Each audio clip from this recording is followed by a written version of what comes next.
There are days where I manage not to think of anything at all. Not the money, or the podcasts, or Jacob. Days when Sarah and I try to pretend we're just like everyone else, as if none of it ever happened. Those days are few and far between. The last line of the film. Yeah, my other one was, I wish someone else had found that podcast. You're trying to do Paxton. You're doing all right. Yeah. I think. You're doing all right. It's okay. It's hard to do. He's easy to imitate, but He's deceased. specific. He is deceased. So maybe we should leave his name out your mouth. Wow. It's a dead man, for heaven's sake. So your goal is, can we talk about A Simple Plan for 2 hours without ever mentioning Yes, the lead actor? I think we leave Out of we leave respect. out of respect, we leave the dead dead. That's that. Yeah. Sometimes dead is better. Sometimes dead Heard is that better. in a movie someplace. Yes. If we had been on a game show, Please. Yeah. and you were like, here's a quote, name the movie. Mhm. And the game show was very dire, like Squid Game, where they're like, "We're going to shoot your wife if you get it wrong." I would have tearfully looked at my wife and been like, "I'm sorry, you picked the most obscure quote It's the from final the line movie." of the And film. the fact that you Sure. threw in the word podcast Well, threw me for a brief second. That's the but thing we do here. We like to butcher quotes from Right. movies. So you tossed Yeah. podcast instead of murders, I think, right? I did. I thought it was funny to make it sound like the podcast was the worst thing that happened. What That is was this, the thing What that's is hard this to get. Mad Magazine shit that you have invited I me know, to? I You know. swap one word and It's a perfect way to describe it, actually. It's some Mad Magazine shit. Sure. what is Especially the premise this room of we're the in. show? I have no grounding other than Great. months ago you told Yes. me what it was, but Yes. and the last thing I recall was that you were like, we're doing Sam Raimi, and we're Yes. going to be doing him for like 3 years or some such shit. Yeah. So you were like, I was like, well, I could talk about Simple Plan, I could talk about anything, but Simple Plan I love, and you're like, okay, that will be in 8 months. Yes. Yeah, this is the problem with how we do this show. We'll book someone and we'll be like, so we'll email you a year from now. We'll circle back Right. a year from now. Yeah. Sometimes people forget and then they make the active choice a second time. Like, I would like to do that movie. And we're like, I know we're circling back. Yeah, we know you forgot want to you do that committed movie. to it. Oh, You're I love doing that Simple movie. Plan. Right. Yeah. We were okay. counting on it. No, I'll explain to you what the premise of this podcast is. Okay. It's Blank Check with Griffin and David. I'm Griffin. I'm David. This is producer Ben. Hi. And it's a podcast about filmographies, Yes, directors who have massive success early on in their careers, yes, and are given a series of blank checks to make whatever crazy passion projects they want. copy. Sometimes those checks clear, and sometimes they bounce baby. That is the shortest. We were So, once for example, told for to get our premise down to like 30 Right, seconds. people so that's challenged it. us. Yeah. if this was not, if we weren't doing it about Sam Raimi, Yes. and we were doing it about who had a blank, Gus Von Sant, Sure. Yes. post Goodwill Hunting, Yes. could literally do whatever he wanted and Make chose to Psycho. do Psycho. Great It's example. A perfect example. Incredible And it's a example. huge Now, bounce. In is definitely bounce. In the world of blank check, Yeah.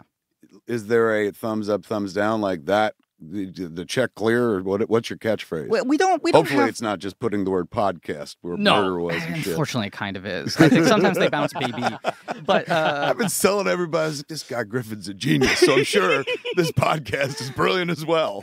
I think, look, we are very interested in the narratives of people's career, and we I like certainly are open with our opinions of what the movies are, but we're not saying like this one's a clear, this one's a bounce in like a, So a you thumbs don't- up, thumbs down in way. an either- Right? You don't right, yeah. cast judgment at the end of the day. It's No. just like this motherfucker. We can curse. Yeah, This absolutely. motherfucker he could do whatever he wanted, Yeah. and this is what he did. And sometimes it's like this is what Right. he did, and sometimes it's like this is what he did. And there are clears. or she. Yes. Thank you. Yeah, absolutely. There are clears that we Have you dislike. guys deep dived on a female? We've done Sure. we've done so. We Who? did Elaine May, Oh, Nancy shit. Myers, And who is the second one? Nancy Myers, Nora Ephron, How did wait?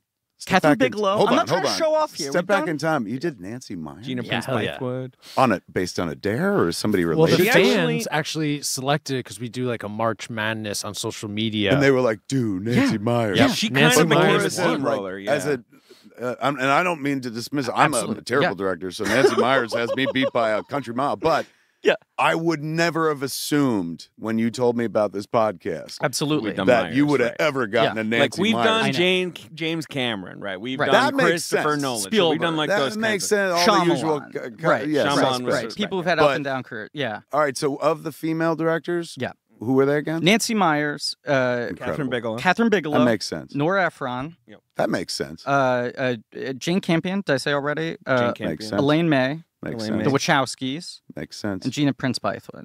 Yeah. Yeah. That makes sense too. Yeah. The only one, I mean, believe me, I'm not like cancel Oh, your show. yeah. But the only one that I bumped into was Nancy Myers because in a million years, I can't imagine you. commanded massive budgets Yeah. to Yes. make They were sort huge. of plotless movies. Yes. There was a moment, and she was sort of a brand onto herself. I think this Yeah. is I think you see distress in me, but what No, no, I'm no, no, seeing, you're what I'm intrigued. feeling is relief. Sure. Right. That somebody's finally Yeah. exposing this Yeah. charlatan. No, I'm Yeah, kidding. no, but she does spend a lot of money Yes. doing very simple things. Yes. Like one could say she does Kevin Smith movies on a studio budget. I was gonna say she makes Like an $80 million Somewhere Yeah, Nancy yeah, Myers But they is are- like, take your name out my mouth. They are similar, My sort name of out like your mouth. hangout movies. They are. And they're yeah. odd, But the one very is for like old highfalutin- rich people. Yes, Right, they're they're high shaggy. thread count. Yes. But then when you Hangout like movies. read about when we did this High podcast a thread few years count. ago, Yeah. you know, everyone her crews are like she's like Fincher. It's like 10 hours of figuring out It's what 100 picture takes of frame an should be on insert the shot, mantle. You picking know, up like, a pen No. because yes. How do you know Swear to this? God, all these anything people you read about, things we like, read, crew people I work with. I would always, whenever I was on a set, I'd ask crew people about like who they've worked with and try to absorb the stories. Right, and they were right. like, "She is the single most demanding director I've ever." I worked with Fincher, I worked with Soderbergh. She's the one where you just go, "Jesus Christ, can we move on?" And she's like, "It's wrong. The sweater's at the wrong angle." In a million years, I never would have picked that. And I'm not saying like I just assumed she phoned it in, but I thought she'd be a performance person once she's got the beats and All the of jokes. But All it's the look as well. All of it, and line reading, like it's like Kubrickian control. I think it's why people do have that sort of specific obsession with her movies. Beyond like I love a rom-com, right? Right. Like I do think that there's a weird bubble to her worlds that you know, a Nora Ephron movie. You know is a how little different. recently when Turning Red came out, Mhm. there was that one review online where I don't know who did it, but somebody was Yes. like, "This movie was made for her and like 3 people that live around her." or no one else something can like that." relate to this. Yes. Right. That sounds like the Nancy Myers movies, but they have massive box office. as Turning And Real, Turning everybody Red obviously goes have to massive see them. appeal. Right?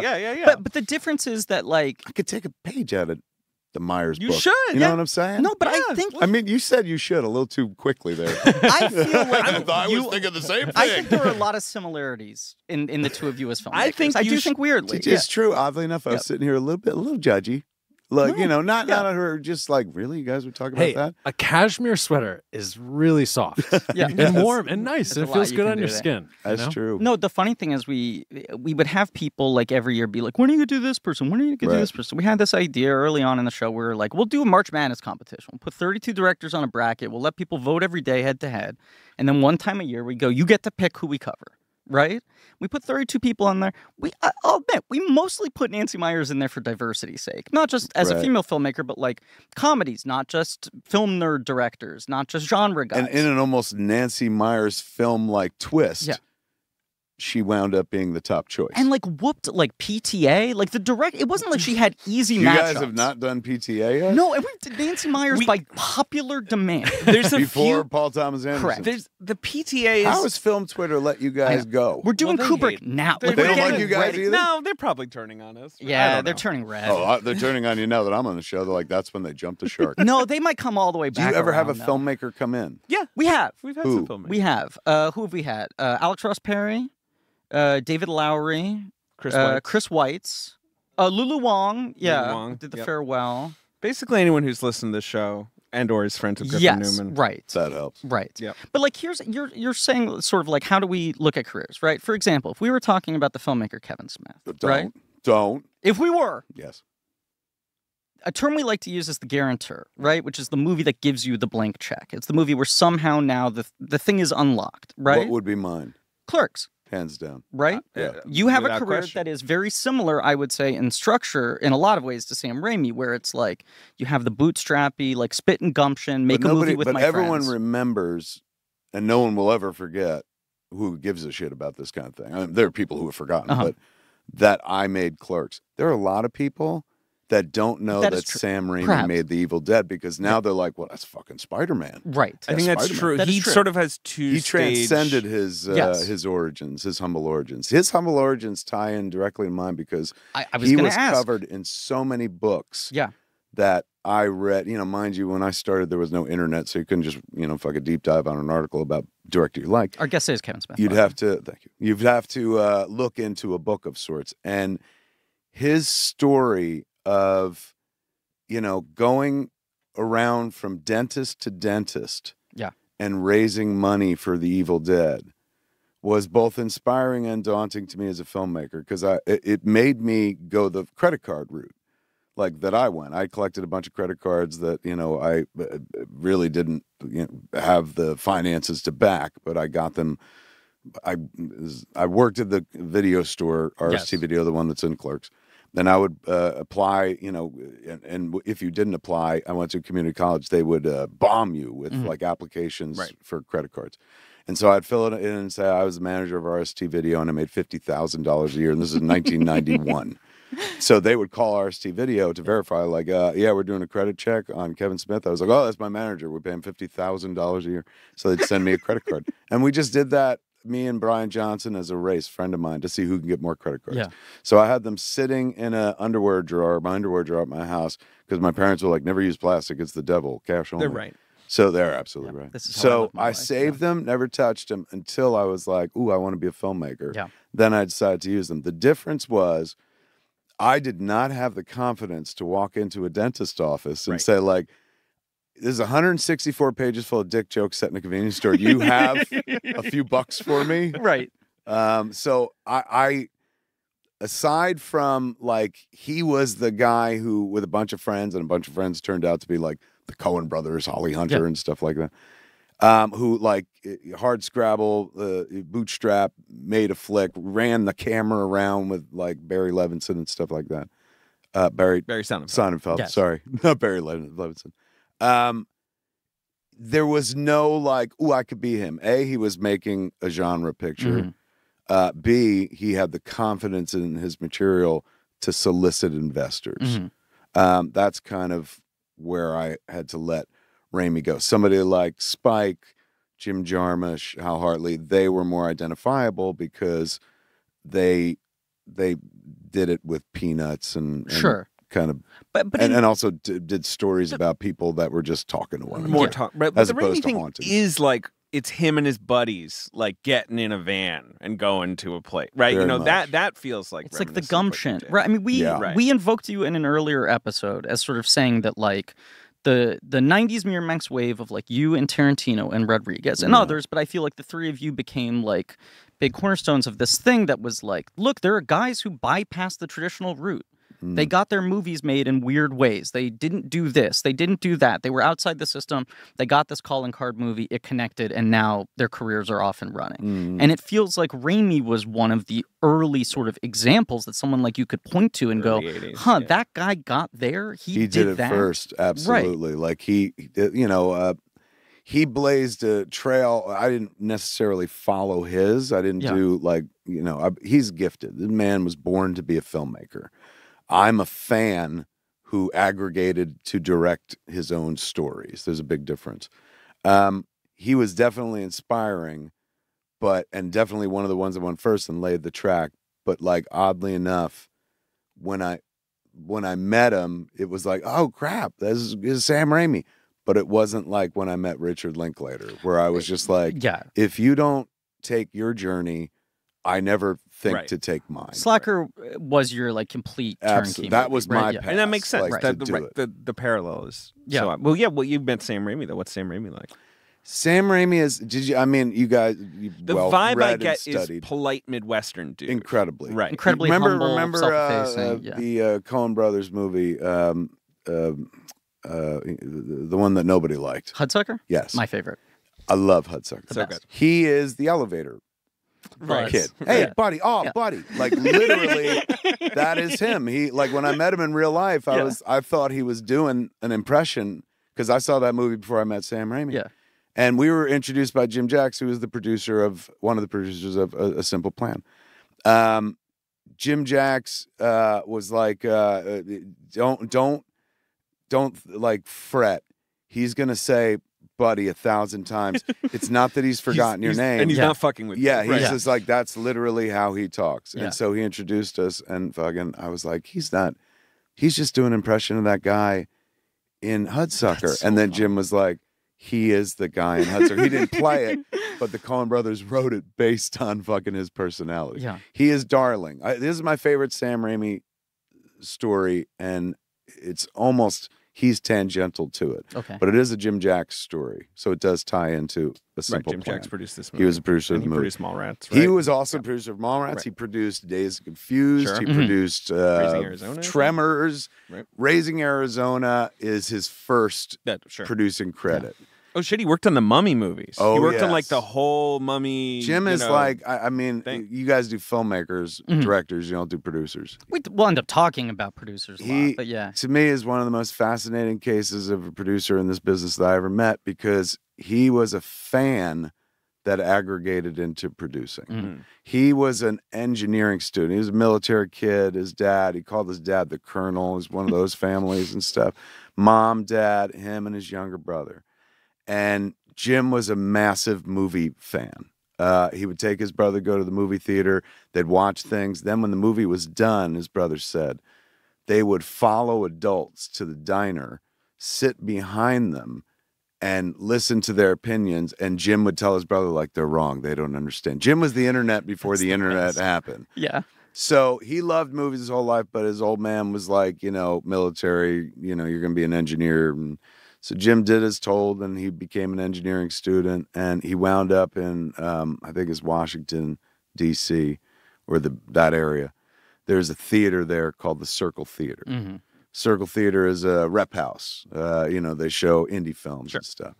Jim, as a young man, goes there, sees all the movies, and then starts going up to the box office to say, you should really get this. I heard about this movie. I've read about this movie in Variety and stuff like that. And mind you, this is in the mid-'80s. So they actually start taking his advice. They start programming movies that he tips them off to, and they're making money. So they say to this engineering student, like, what do you do? And he's like, I'm an engineer. And they're like, would you mind part-time booking our theater for us? And he was like, I would love to. So boom, one step closer to the dream of movies, right? Right. He's doing that for a red hot minute. They're doing well. And Ted and the other guy, I don't say Probably not Pederast, but Pederast. Yeah. I don't think his name's whatever their Pederast, name is, yeah. guys that ran Circle Films eventually. But right now it's just Circle Theater. Yeah. Jim and Ted, maybe their names are. They tell Jim Jacks, like, if we had our own movie, we could show it, but we could also distribute it to the other exhibitors that we know in our circle. And you seem to know a bunch about this. Why don't you go out and see if you can find us a movie? So Jim goes to AFM for the first time ever. And again, just a fucking an engineer hmm who now part-time books a theater. He goes to AFM. He finds a movie that American he absolutely Film loves. Market. Yeah, American yeah, Film yeah. Market. For those, I assume the Tony audience for They're this. I mean, pretty- I didn't think yeah. we were Hollywood Babylon where I have to explain everything. I mean, I assume most people know. You're A absolutely right. movie is The it's yes, a motion picture, kids, Right. is media that moves. He's absolutely right. The American Film Market. So Jim is at the American Film Market, and that's a marketplace where people go to buy films, people go to sell Show films off and their stuff. wares, It's not a yeah. film festival; it's a It's a sales buyer's place. Yeah. Jim calls up the Circle Theater guys, and he's like, "I think I have the movie. It's wonderful. It's very film noir, very throwback." And that movie was Blood Simple. wow. Isn't that fucking Damn. nuts? Yeah. So he brings home Blood Simple. Blood Simple becomes one of the best reviewed films of that And one of decade. the earliest Sundance indie sensations Who ever. the fuck are these Buzz guys? movie. Yeah, Who yes. are these kids? Right. They made it for Like, nothing. and it's incredible. It's a throwback, Yeah. but Yeah. it's very modern at the same time. Frances McDormand gets notices for Right. her performance. So the Circle Theater cats are now Circle Films, and they have an option with these young filmmakers to do a feature. And so the Circle Theater guys, who are now the Circle Film guys, say to Jim Jacks, who's an engineer, we think you should be in charge of the movie. And just like that, Jim Yeah. Jacks becomes a producer. And that's Raising Arizona. And that is Raising know what's Arizona. crazy about it? Perhaps Pretty the good movie. greatest fucking comedy Sure. ever made. Well, at least in the top It's up 10. there. But Yeah. and not Somehow just those that. motherfuckers found a way to make child kidnapping hysterical. But I feel like also Raising Arizona is a movie people are sitting down and they're like, I've never seen the camera do this. Same I've thing. never seen a movie. Same I hate thing. This Like, way. and think about the quantum leap forward from Blood Simple Yes. to Raising Arizona. Two completely different films Yeah. that it's not like, oh, well, I can see where one came from the other. They were establishing early on that, like, we do what we do. Right. And it's not going to be the same. They're like, Ang Lee. Ang Lee is a very heightened version of We've that, done him where on it's this like, podcast. you Yes. cannot Yes. fucking Yeah. tell me what an Ang Lee movie is, The other thing- than like, this is about the- 90 minutes to 2 hours. That's Yeah, the yes. only thing they have in common. The thing with Ang Lee was that's what people were saying, where they were like, I know you guys are doing him because like his blank check is Crouching Tiger and he did Hulk, right? Like that's sort of his like big. I guess I Although could there's see a lot that. of other, but they're like, yeah, but what is an Ang Lee movie? And it's like, he makes movies about families. He makes movies about like rigid tradition, Yes. going up again. Like there are themes, but he definitely every They're time odd. is like, I want to do And, something and new. he is more I of a want to do a chameleon. sex thriller. Very. I want Wants to them- do a quiet yes. family As drama. a I want to do a superhero filmmaker, film. like before I was a filmmaker, I was a film fan. Yeah. But as a professional filmmaker, that is a filmmaker that I look up to, where I'm like, Jesus, could you imagine being that diverse? Yeah. And he's cool. Seems like Seems a like nice a good chill guy. Seems like a cool Right. guy. Yeah, I was at an awards ceremony with him years ago and shit like that. I don't get awards anymore, but back then, I rubbed elbows with those types of people and stuff, and he was a very, very chill dude. I loved The Wedding Banquet. Great movie. Yeah. And think Yeah. about, like, Wedding Banquet is not, I'm not saying it's like Clerks, but it's very simple, quiet Yes, movie yes. and shit like that. That motherfucker went on to make Crouching Tiger, Yeah. fucking Ice Storm, fucking, no, did he do Ice Storm? Yes, Yeah. yeah. Yes. That's the thing. Fucking Hulk. Like, But off a Wedding Banquet, he's like, I'll do a Jane Austen movie. I'll do a 70s key party drama. yes. I'll do I'll do a Confederacy Western right, epic. Yeah. That's a big blank check Pretty that no one astounding. remembers. Right. Yeah. And then like, okay, that didn't work. Fine. I'll make like a Chinese martial arts movie, made $100 million. Right, just You know, this like that weird- And also, left field like, blockbuster. changed things. Change Absolutely. everything. Like with that Yeah. one Yeah. martial arts He's the movie, like a lot best. of people probably don't draw the lines anymore, but like Crouching Tiger invaded mainstream cinema and Yes. took a style and put it in Marvel movies 20 years later. Right. Like it's Right, they would now have the baffled standard. people 10 years earlier. Not Crazy. only that, I truly believe that the popularity of foreign TV shows being watched subtitled Agreed. across America on Netflix and other streaming services like doesn't happen within a 20-year slow burn of Crouching Tiger. Right. There's the story that what's his name? Barker and Bernard, the Sony Classics guys. Sony Pictures Classics. Yeah, Yes. I think it was Bernard. I heard say once that he was like the moment when he realized that Crouching Tiger was going to be like a crossover success, that it wasn't just going to be like, wow, this thing made $15 million. Right. But like this is going to play like a blockbuster. Is he walked through a mall and he heard two like teen boys walk out of the theater and they went, man, those subtitles were cool. Ah! And he was like, I don't know how we did this. We didn't quantify it. We didn't try to sell this, but somehow for the first time, this thing that had always been seen as an impediment Right. to foreign films crossing over with American audiences, that they were allergic to them, had some cool quality attached to this film. And I think do you watch shit with just subtitles on now, Like, even yeah, if all it's the in time. English? Absolutely. I read things more. Yes. I have now taken to consuming movies the same way I used to consume comic books. Yeah. Which is all the dialogue Yeah. and a cursory glance at the The image. images. Same And- thing with a movie. I'm watching a movie and I find myself reading more than anything else, and I'm like, yeah, I understand. Like I know there's a visual there, but like I'm more trained to read a movie at this point. Well, It's and I interesting. like hearing how actors deliver dialogue, obviously, but I also like being able to visually see the writing, Yeah. you know? It became like I have a baby, and so like it became a thing like let's have the TV a little quiet. The baby's Ah, it was sleeping, by put the subtitles necessity. on, and now it's just sort of like automatic for me Yeah. to have the subtitles on. And it's also a fun game to see like what they fuck up. We of course rewatched. I imagine all of us A Simple Plan. Yes.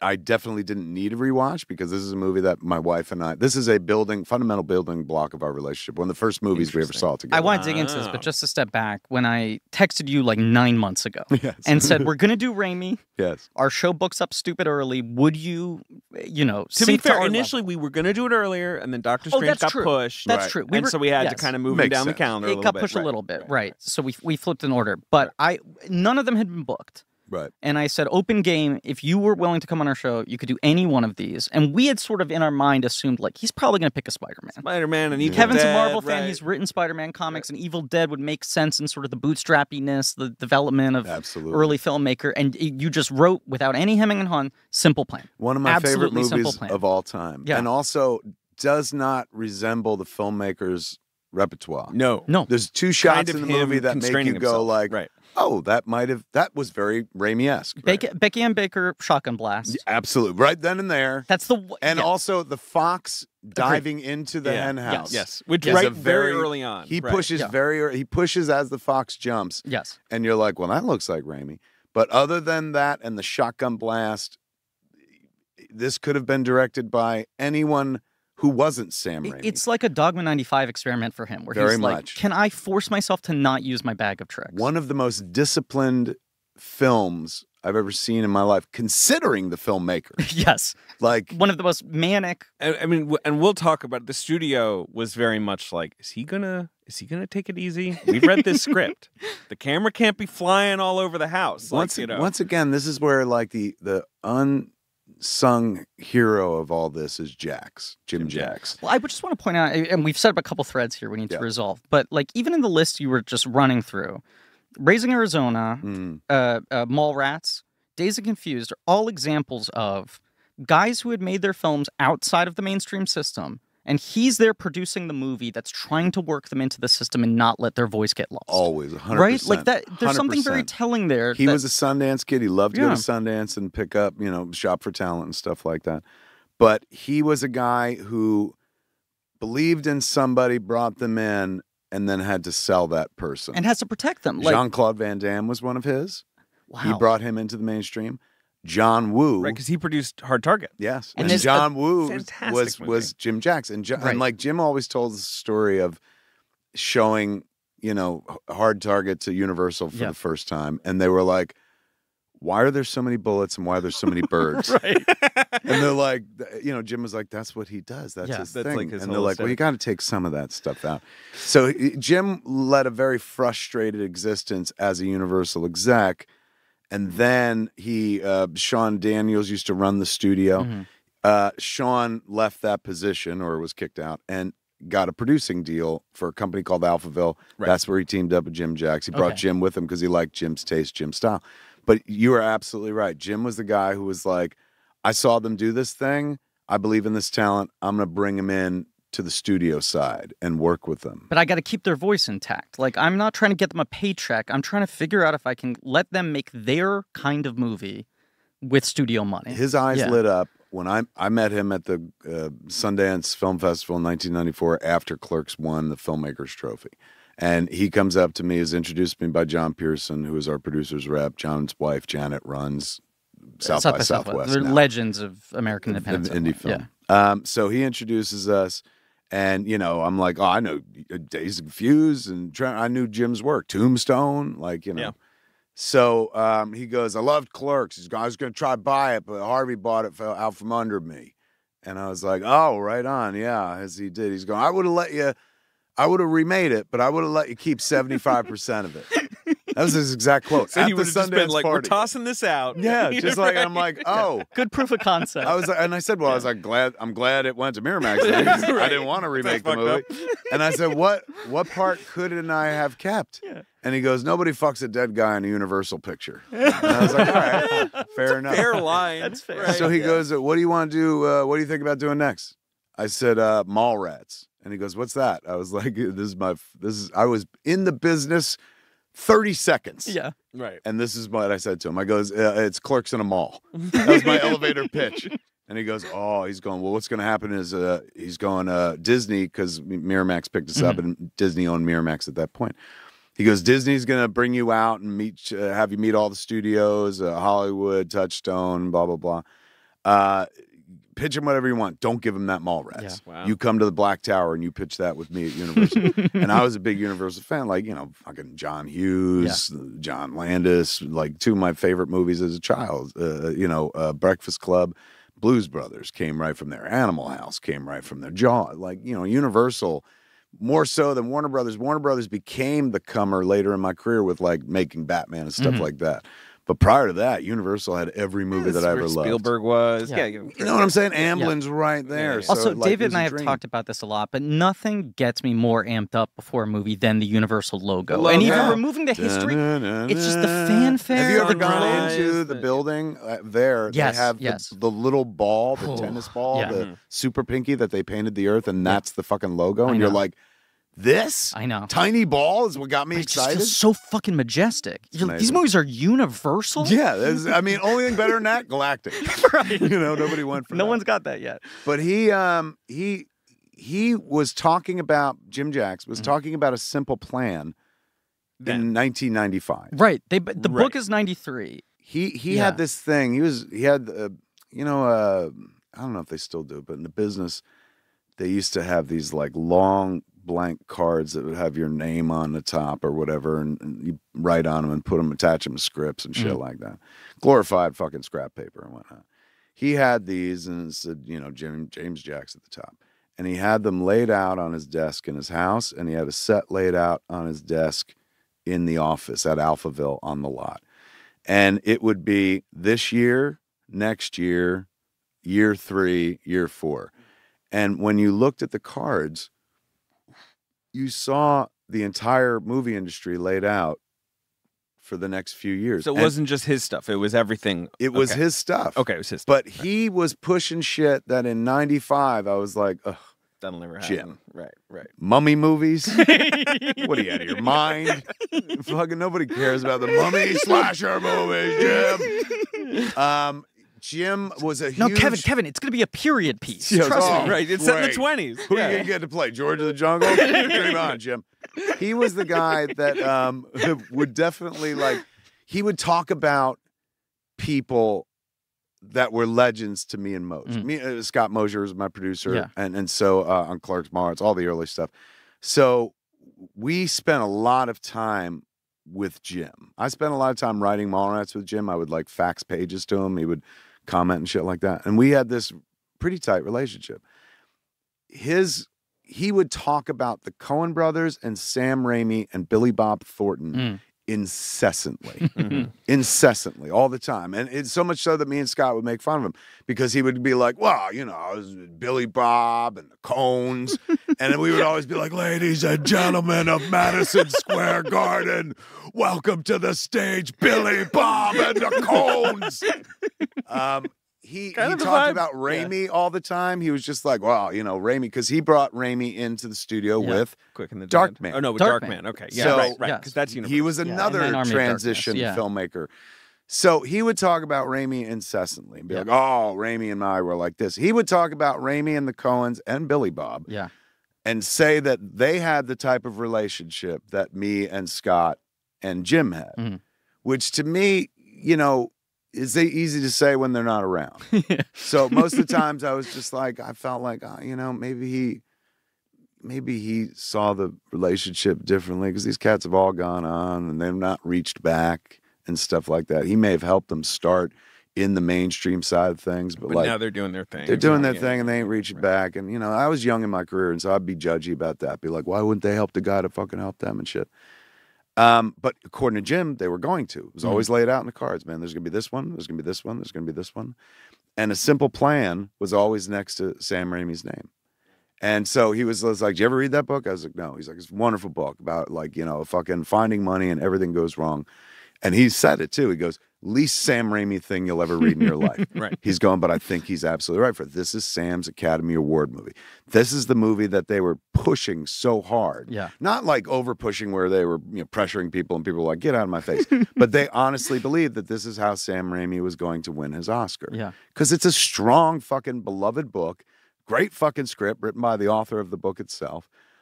It's Sam maturing as a filmmaker. He may have always worn suits on sets, but this is the first time he made a suit movie of sorts, even though it's set in rural Minnesota or I think Michigan, Minnesota. It's Minnesota. Yeah. Minnesota, because that's where he's from, right? And it didn't go as planned. People seem to respect it, got good reviews. But that, and there was a movie he made after this, was The Gift. Yes. Gift is after this, and that's And- also Jim yeah. Jacks. Also Yeah. Jim Jacks. Yeah. The two movies where Jim was pushing so hard. And he to did get For Love of Sam the Game. For Love of the Game award. is in between Kevin those Costner two. baseball but drama. this and There The are Gift, three- you're right. Yes. That's where it feels like he's make a prestige.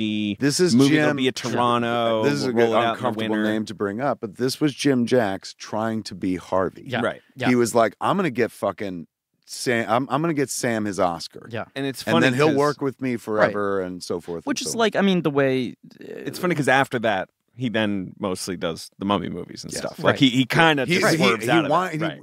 Jim winds up doing Sam Raimi movies, Right. With the Right. Mummy, Yeah. very much so. And Raimi swings wildly out of prestige and back to like wild Yes. wackadoo. Right. An incredible career. Oh, But absolutely. Yeah. It's he fascinating. at one point Jim was like he talked about Sam Raimi so much that I honestly thought like I don't think he knows him at all. Right. There was a certain point. He does not where I'm protest like, too much yeah, kind of thing. and I've right. not seen this He picked up guy the phone, Sam Raimi, anywhere. I who? never called. There's no picture of him on is his this your uncle who works for Nintendo? And so he Kinda. did Right. eventually introduce you to Sam around this time. He was did like, "Here's my eventually. buddy." Like it was, we made Mallrats. I Right. think we were in post on Mallrats, and we finally got to meet Sam Raimi. And it was like, oh shit. But it's funny because all right, so Mallrats is 95, Yeah, right? yeah. That's when Sam Raimi does Quick and the Dead, Yeah, that's right. He Which was is with a great TriStar. movie. Wonderful movie, Columbia TriStar movie. which I we think. just rewatched and talked about and had so much fun with. Yeah. and But that's like what's it? Hackman, Stone, Sharon DiCaprio, Stone. Crow. DiCaprio Crowe, Russell right Crowe. before Titanic, Russell Crowe right before like LA Confidential. Everyone's like popping in it. Yeah. And how many of those cats returned to work with Raimi on a thing? None. No. Unbelievable. none. Yeah. That is weird. Of the four. Because he, like, from all reports, Nice guy to work with. is beloved. Yeah. Like people, the people aren't like, I hate Yeah. working for this No, guy. Crow's- He's no Nancy Myers in terms of Sure. like, I think attention everyone- for detail that irritates the. I think everyone the had a good crew. time on that movie except for Hackman, who seems like, An ordinary intense guy in dude. general. From time to time. Yeah, he's. But that's Crow's first American movie, period. You Yeah. would think that he'd it's want to like work with Raimi again. pre-virtuosity. Yeah. It's like, it's truly like this Australian guy is going to knock your socks off. and mind you, Yeah. that's pre Spider-Man. Yes. Oh, yeah. So yeah. like, Oh, yeah. if you're way before Russell Crowe, Yeah. and you're like, oh, I did Quick and the Dead with Sam. He's a good guy. And then he becomes fucking the Spider-Man director. Aren't you calling him every day to be like, But that's I'm a good guy. But that's when Hire Crowe me. is That's my Russell Crowe. They're working it's on it. not bad. Is really the king of the world though when Spider-Man because he just won an Oscar. He just Is Beautiful that Mind is just won that Best his Picture. blank check for you guys or no? Wait, no, Quick and the Dead. No, that's No, kind no, of about Spider-Man. Yeah. What I would mean, you say? for me- he's weird because Yeah. he's like up and it's like He Evil has two Dead. cares. So right? Evil Dead's his Yeah. first blank check, and And then then he gets to make Spider-Man. Crime Wave, almost and that is- doesn't right, work. So right. he retreats. He does Evil Dead Right. too. Did Even you just reference Crime Wave? we sure We did. fucking did an Wow. episode About on Crime it. We Wave. did Did you 2.5 really? hour Oh, Crime yeah, Wave. we That do them takes me all. back to the RST video store, the video store from Clerks, Yeah. where I watched that. Yeah. Like it wasn't available at other video stores. For some reason, they had a copy of Crime Wave, and I'm like, this is a Sam Raimi movie. Yeah. It is. How have I never heard of this? Right. That's Yes. what we talk. I mean, within the arc, it's like, right. Evil Dead's what we call the guarantor, right? Mm. Like Clark's. This is the thing that gives you a name where the studio goes, what else do you have? Right. Then Crime Wave is the first bounce. Evil Dead 2 is the first blank check that gets him the run of Darkman, Army of Darkness, Quick and the Dead. Right. And then And it's then like Quick and the Dead. This is the whole thing. Like Quick and the Dead is like. Hurts him somehow. kind of a bounce. I mean, it The didn't do underperformance, well. I think It cost a high fair amount of money. expectations, Yeah. I think it was weirdly seen by the studios as like a Sharon Stone bandy project that hadn't figured out, right? Like that's when everyone's turning on Sharon Stone for whatever reason. And also, this was mid-90s. that period where like there were more than one Western happening. Yes, a lot. That, People right, were the just West, like, the "It's bloom was back." off the rose, Yeah. like post Unforgiven, too many westerns, Yes. right? We were sort of charting. That's sort of the last of the 90s Western revival. That's Remember- like the what final... I remember of that movie is the last minute loading of the gun. yes, to where kill he's the like, other "Give me a guy." bullet, give me a bullet." Yes. It's so you should But that rewatch really it. great movie's like scene. very kinetic, Raimi, expressive camera. Right. Like, And it's you know, like plot light. It's like here's the town, we shoot each other. There's Yeah. not a lot of That's right. Anyway, Not- It's not all it's like nuance blood going on. sport with quick draw. Right. The opposite of Simple Plan, which is all plot, all Thorny character, plot, all character, nuance, yes. all, backstory to sift through. all like terrible decision Yeah. after terrible decision, just, which like, never clenching your seems teeth. terrible in the Right. moment. Right. But like Quick of the Dead, he goes like, well, I guess I tried to play within the studio system. It didn't really work. He was really for these quotes that Very I'm depressed. reading. Like he was really depressed. He was like, I felt like a dinosaur. I couldn't change with the material. He goes to TV. I he think I had this kinda had, attitude like, a of like people don't. Big TV. Oh, that's 'cause he right, does Hercules, Xena and right. Hercules Xena, and I all that. forgot. That's stuff. what happens in between Quick and the Dead and Simple Plan. Is He he, got builds rich. an empire. Yeah, he Yeah, got rich. co-created Mantis. Remember Mantis, Oh which my he did with Lord. Sam Hamm. Yeah.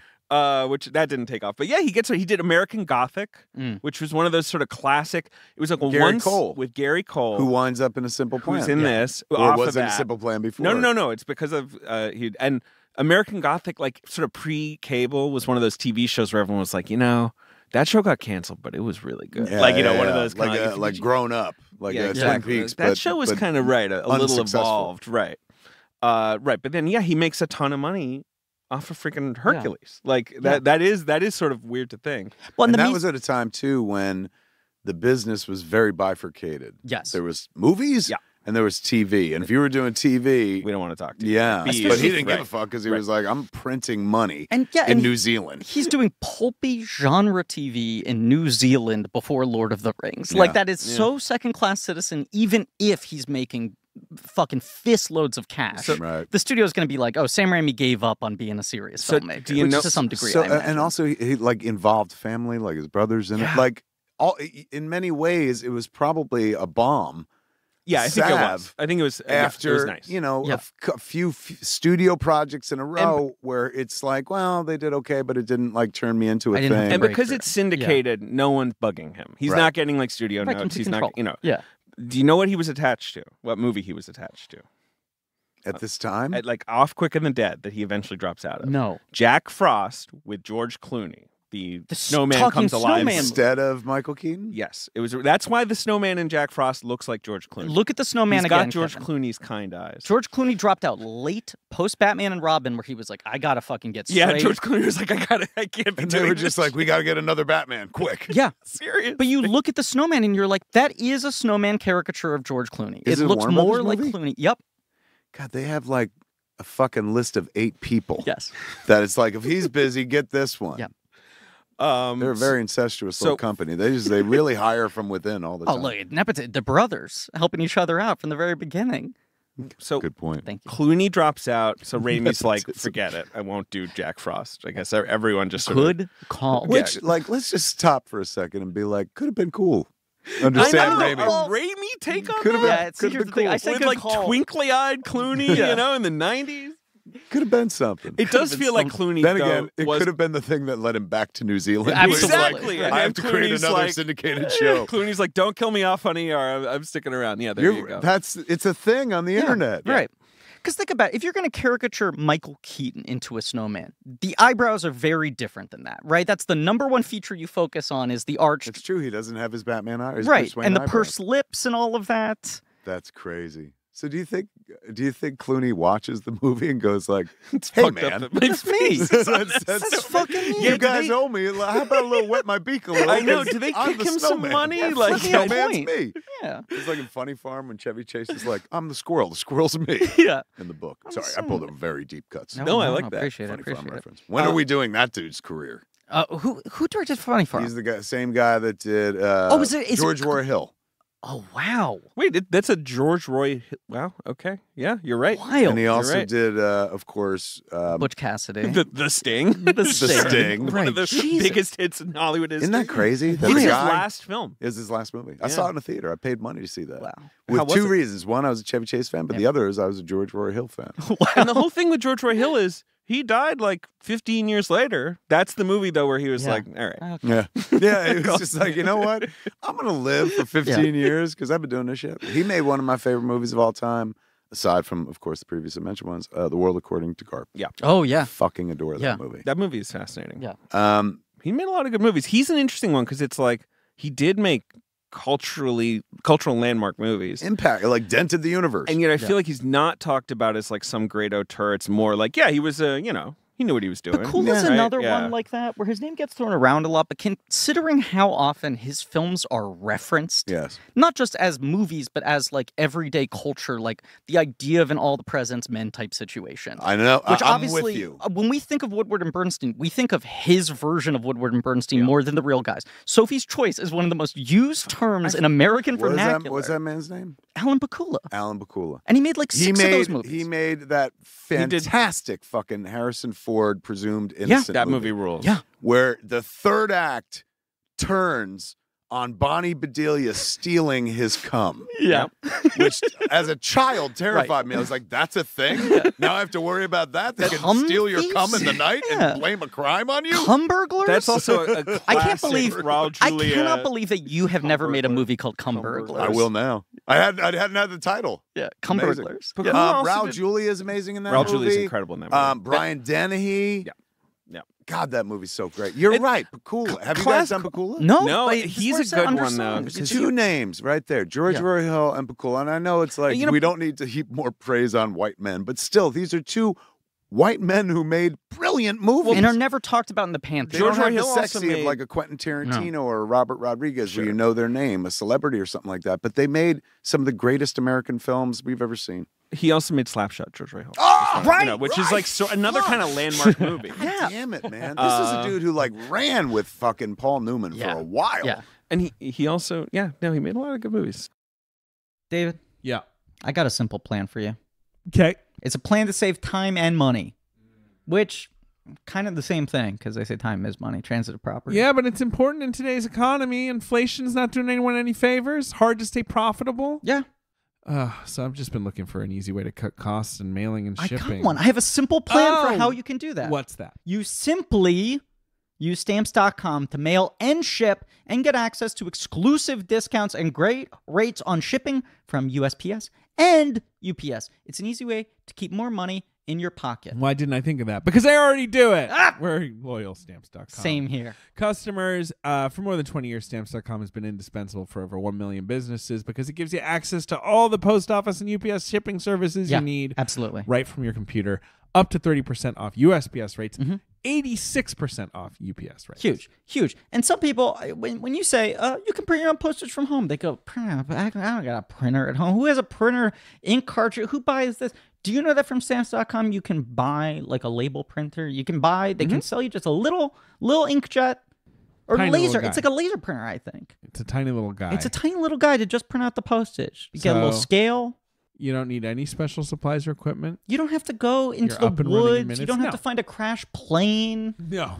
Also, the scales, they have scales where you could weigh like up to like 200, 300 pounds. Yeah, they're big scales. If They you got want big them. scales. So They you got could big ship yourself. You could ship yourself. You could also just weigh yourself if Hey. you want to know. I suppose, yeah, how much you're carrying. Yeah. Absolutely true. Look, you can start mailing and shipping and weighing with stamps.com and keep more money in your pocket every day. Sign up with promo code CHECK for a special offer that includes a 4-week trial plus free postage and a digital scale. No long-term commitments or contracts. Just go to stamps.com, click the microphone at the top of the page, and enter code CHECK. Just make sure to put holes in the box If you ship yourself. if you ship yourself. Yeah. Flat Stanley style. Do you know the procession, Kevin, of people who almost directed Simple Plan before it finally so comes do you know around? who initially gets the rights before anyone else? No. For $1 million when the novel is not even purchased. All right, so this is 1993. Yeah. Because 90 the Jim 93. Jacks thing, my question has always been, how does it end up at Raimi when it's such an unconventional because choice? it got- makes sense that Jacks had been pulling for him the whole time. Yes, Right. and pursuing. Yeah. And I think Jim got the project when he moved over to Paramount. Yes. They were based at Universal with Alphaville. Yes. Right. And then they left and they went to Paramount. And I think when they went to Paramount, there was a It was a distressed project. It You was may like, take yeah. these, and This he was able to history cherry pick. Is going to blow your mind, the So- fucking arc of this. So Mike Nichols buys it. And this is sort of, where's Mike Nichols? By that, what yeah. this would be post Postcards regarding from the Henry Edge, around right, that Yeah, period. right. So I could see this. Mike Nichols pays $1 million for the rights and says, Scott Smith, you're writing the screenplay. Like, so brings him in. Who'd never Uh, written a screenplay before. No, he Right. wrote a story for the New Yorker that was well received. A literary agent calls him up and said, "What else do you have?" And he says, "I have this novel I wrote 5 years ago that no one ever bought, and that novel's Simple Plan. Like This it's been was a sitting on bottom a shelf." drawer thing. Yeah, and so it gets published, it gets bought, film rights acquired immediately. They hire the guy. They go, "Mike Nichols bought your fucking script. He wants you to adapt it, like a total Cinderella story, This guy's beside himself. straight to the moon." Yeah, So then Nichols gives up on it for whatever reason. It's not taking too long. It goes, and Nichols is one of those guys who's attached to a lot of movies. Right. Goes to Ben Stiller, was going to direct it with Nicolas Cage in the lead role. What year is this? This is 94. Okay, so apparently. that's post. This would be Stiller after Reality It- Bites. But pre-cable guy. He's done Reality Bites, and they're Right. like, what else could he do? Right. And then it goes to John Dahl, I guess, post That Last Seduction. absolutely fucking makes makes total sense. sense. I think- Noir guy. and also right. he's done Shocking Red Rock West. River. Right. Shocking that Right. it didn't get made Red Rock with West. that guy. yes, right. So That is kind of shocking. right. Stiller brings on Cage. Cage presumably brings on Stahl. Smith has said that Stiller's the one who Dahl, really Dahl. helped him. Dahl, sorry. That's right. Why do? He brings on Dahl because he just did Red Rock Red Rock West West, with him. Right. So Oh my there's God, this is like fucking. We're like cops figuring out a forensic murder. He brought it. Of course, Red Rock Rest. Why didn't we Everyone think of get this? the string. We got to put the Carrie Matheson board up and figure it out. But like Smith credits Stiller as being the guy who helped him shape the script. He's Yeah. like, that's of all the directors I worked with, that was the guy who taught me how to write a screenplay, helped me understand the difference in the mediums, really held my hand through it for Interesting. years. Yeah. So what? He's attached, but then he's like, "Fuck it, I want to do Cable Guy." I guess so. Again, apparently he didn't like, or he was nervous that Cage was going to get $4 million to be in it. Maybe he was worried about the budget. So let's put a pin right there. Cage was going to play the Bill Paxton part. Yes. Now the other thing I I read, think that might have been like I mean, it's in this particular part. It would be like using a Maserati yes, to deliver some DoorDash. yes, You know what I'm saying? Like, it's that guy is. It's leaving incredibly Las gifted, Vegas and that year. role is Yeah. very straight. It It's is. very straight, man. Yes, It's not it the is. showy role. no, The showy role, and Is- one of the is the reasons I Thornton wanted role. to do this, Right. one of my all-time favorite, and if not my all-time favorite performance in motion pictures. And I don't mean like, oh, I just love it because I'm rooting for this guy or I love the way. No. I mean, this motherfucker has transcended performance into that is not acting. That human being exists, and they just roped him in for this movie. Everyone else in this movie is acting, and that ain't a bad thing. I'm That's hoping what you're you about want to him say Chelsea do. Ross. I want you to throw a huge Can you believe curveball. it? It's Chelsea Ross. The way she took that shot. Everyone else is acquitting themselves insanely admirably. They're acting, and that's what you want an actor to do is act. Billy Bob Thornton. Okay. I mean, I'm gonna take a shot in the dark. Sold his soul to the devil for the gift of being able to pull that performance together. That human being exists. That's not It Billy is- Bob Thornton. Right. it is It's astonishing. incredible, and how this motherfucker did not win. Yeah, He And lost. how he's not like just we can talk in about everything. that Oscar Yeah. race. Well, let me throw this at you now. Actually, I'll pause because this is I've said this to you, Griffin. Uh-huh. My theory that from '96 to maybe like 2003, you can say Thornton's the best actor alive. And it's one of Give those me the things. movies. Give me the movies. I'm going to give Sling you the Blade? movies. So starting with Sling Blade, Absolutely. Obviously, like he's Which a been lot of people don't appreciate anymore. Remember, people for, don't like huge landmark thing. also like for the amount of people that are like my wife about Borat. Right. Back in the day, Oh, they'd be like, he was French the fried fucking potatoes, guy. French Fried potatoes. Like, Everybody had did that legs. fucking You Have could you do ever the face listened- and the voice and the I mean, lines. There's yeah. everything. Have you ever listened to the Armageddon DVD commentary Yes, where with Ben? Affleck? Yeah. Yes. Ben- and to be fair, like, anytime Thornton is on screen, He jumps just in. goes right there. Every few months, Twitter rediscovers Ben course. Affleck's It's commentary so on good. Armageddon. I would suggest you listen to any Ben Affleck commentary pre what was that fucking movie? Pearl Harbor. Sure. Sure. Is that when he was finally the learned to most maybe not candid go off? human Yeah. being I've ever Yeah. met in my life. I honestly feel like I learned my candid art, the Yeah, art right. of being candid, the art of just saying a Ben fucking Affleck. thing Yeah. from him. He was guileless. I mean, he'll still do it. He'll still do it. Sometimes he's, Yeah. but he's Right. got a governor and has for years in a good way. Sure, Yeah. sure. Because he would just say, like, I would be like, "This is shocking. You're allowed to fucking say that." Because in Armageddon, he's like, that helicopter costs like $300,000. I don't know why it's there. You know, he's calling he talks out about like a things in Michael the Bay movie. was like, where he's like, Michael, like, why would we send Why would we send drillers to drillers? spaces? I was just shut the fuck up, Ben, dumbass. David paid top dollar for the out of print DVD specifically for the commentary a couple of years I ago. did read He's an like, I article need to about it. fucking watch this thing. It's so he's good. one. Honestly, and I mean, it's sidebar, but Affleck, one of the 5 funniest human beings I've ever met in my life, Wow. hands down. Very funny dude. Back Anyway. to Thornton. I do want to shout out Pre-Sling. Like, One False Move is kind of a great, Wonderful flick. Also, Also, talking and about he what you're wrote talking it. about, Yeah. ties back to similar- the director. It was Carl Franklin. Carl Franklin. Yes. Very film noir. Yeah. Very Coen Brothers. One False Move and Blood Simple are a perfect double feature. Yeah. But you talking about sort of Cohen's, Raimi, Billy Bob coming from a similar thing. It was that thing where Billy Bob always said, like, he was a struggling actor. He was working some catering job. I forget who it was. Do you know the story? A struggling actor who was in Tombstone, produced Right. by Jim Jacks. Right. And he played the guy, you know, he was a heavier set dude then. That's where Jim Jacks comes to know Billy Bob Thornton, sits around talking to him between takes. And that's where he's like, he builds that connection, Right. which eventually winds Wow. up with Billy Bob Yeah. in A Simple Plan. I forget who it is, and I don't know if you remember, if you know this anecdote, David, but he was working a catering job as a struggling actor, and he went up to someone. I think it was a director, but he went up to him and he was like, "What advice can you give me?" And the guy was like, "You got to write your own material." He was that like, is interesting. It's "You're a guy where it's not going to happen." It's Billy Wilder. Billy It's Wilder. Billy Wilder. Billy Wilder? He was Yes. he was like a cater waiter. Yeah. And he's just like, "Can I talk to you?" Like, Billy Wilder's at some industry event, Right. and Billy Wilder is like, "You should write if you want to." Billy Bob's like, "I can't make it happen," and he's Billy like, Wilder has to be like 89 at this point. "Yes, Yeah, yeah." right. Yeah, maybe not. I don't know, like late 80s, probably in his 70s. But I or think something. I don't know. 'Cause he's- Wilder correctly sees you're not a conventional type. Right, Right. sure. If You're Hollywood's probably not going to gonna make sense yeah. of you, you have to be the one who packages yourself. So Wise. post Sling Blade, he wins an Oscar, but like he's in The Apostle, he's in And he U-Turn wins the Oscar for writing. Screenplay. for screenplay, but He's not nominated, for performance. nominated for acting. He loses that, but he does win the Oscar. And it was like Hollywood Anointment. story. Yeah, What a right. guy, He was there. He was the hero And of had that he- Oscar season because it's like this dude wrote, directed, starred. Right. And this is pre-Angelina Jolie. Yes. Yes, because That that's comes late later. 90s, right? Yes. But that's coming up. That's obviously. the blood in the vial around Yeah, the no, neck. that's and stuff. because that's her Oscar year, or Right. maybe not, I can't remember. But so then he's got Simple Plan. He's got Armageddon, which I think he's incredible. in. He's wonderful in Armageddon. He's got Primary Colors. It's the size of Texas, Mr. President. One of my favorite. Primary Colors.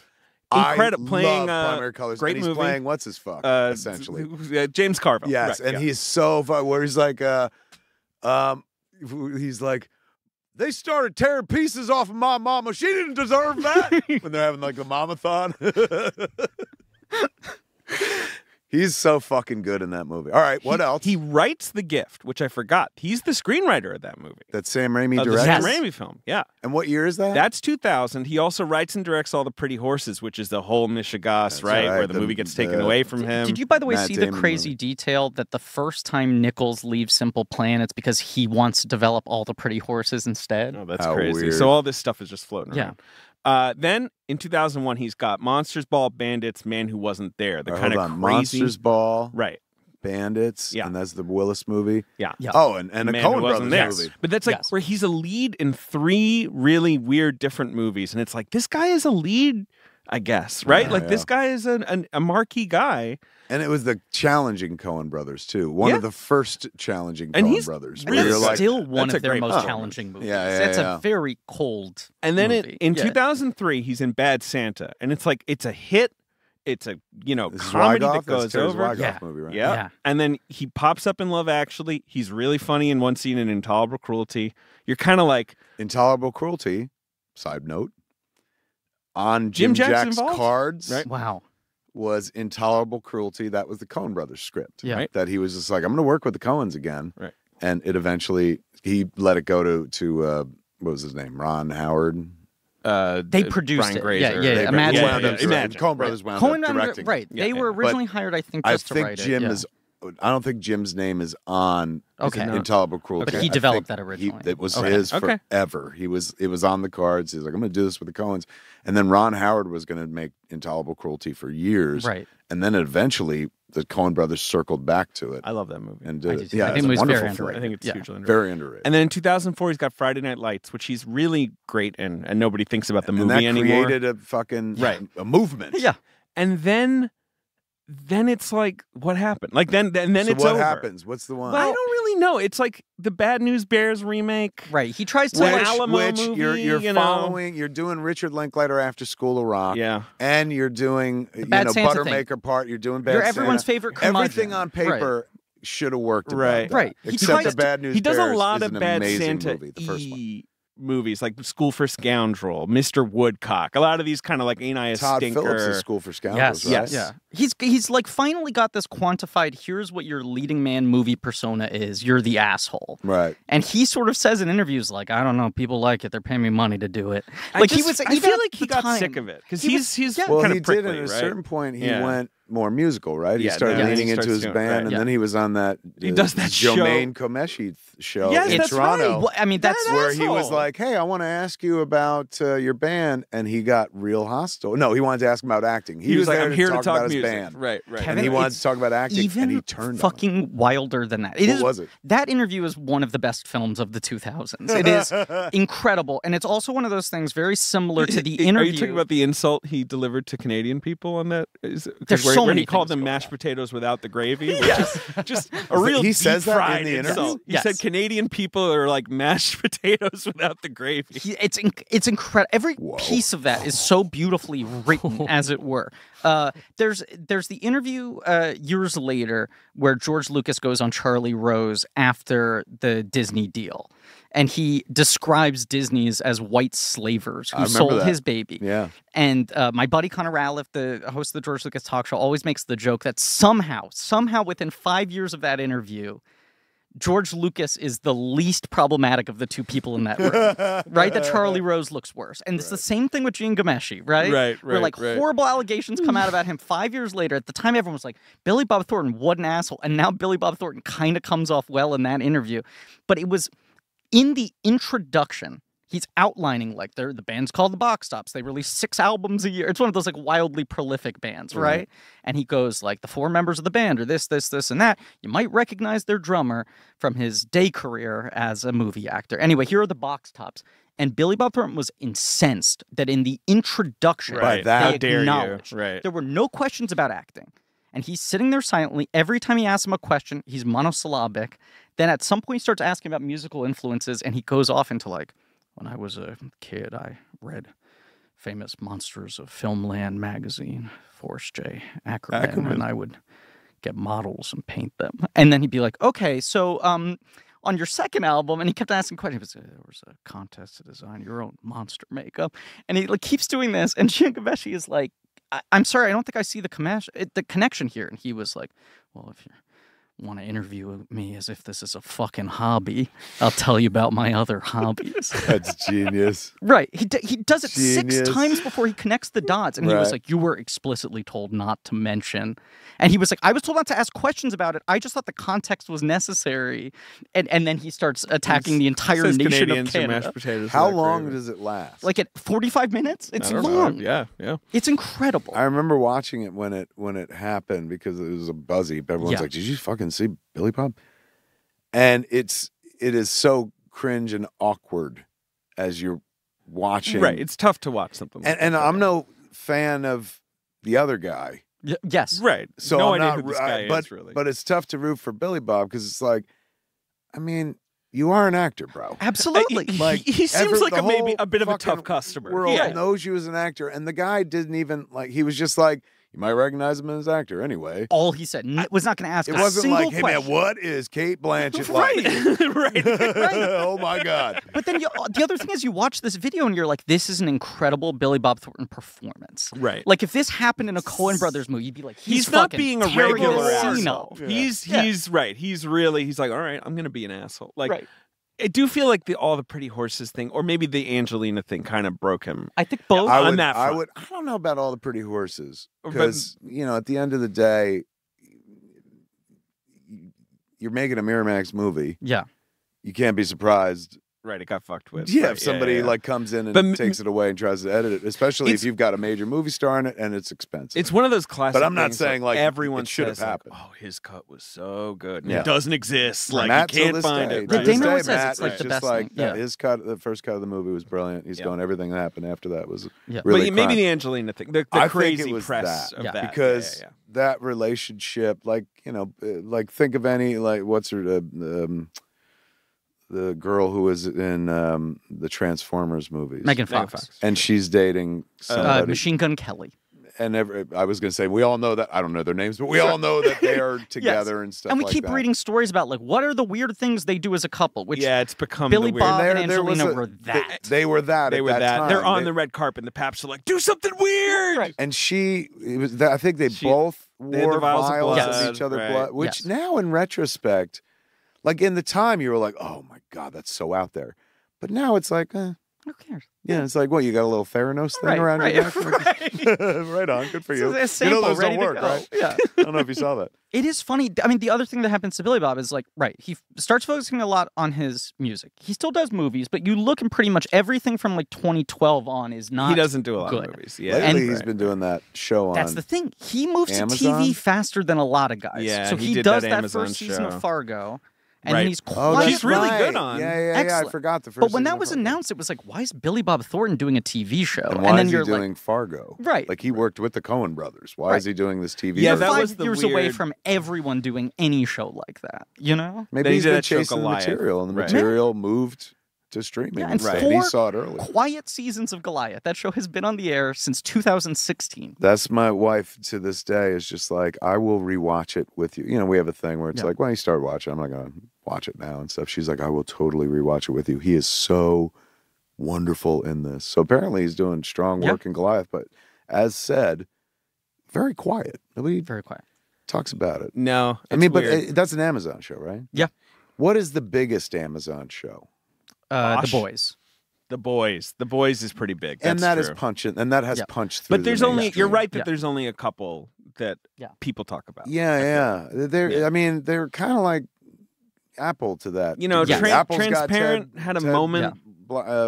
fucking what's his name again? Ted Lasso. Lasso. I Yeah. was gonna say Blasso. I was like Teddy Ted Blassie. Lasso. Blassie, Teddy Blassie, Freddie Blassie. Ted Lasso. But other than that, Yes. So far, the I mean, brand look, is hard not- to- Yeah. My point to a thing. entire experience working on the Tick was constantly feeling the pressure of That them was- being like, we need one of these things to punch through. that was Amazon. That was Amazon. That was Amazon. And it was like, we have some things that critics like They have and win Maisel, awards, and no right? one watches Yeah, them. right. That's We- right. right, They had right. Maisel. That We- was their big. That was their until, Emmy winner. Until the boys. That was the Yeah. one that was the billboards. Yeah. But it was always like, It's we neat. have respectability. We want the thing that the culture actually cares about. Right. All right. Well, Yeah. wait, back to Simple Plan. Back okay. to Simple Plan. So Scott Rudin somehow Jeff takes over Bezos had a this simple movie. plan. He had a very No, simple Just didn't plan out. We were on Billy Bob. We were, yeah.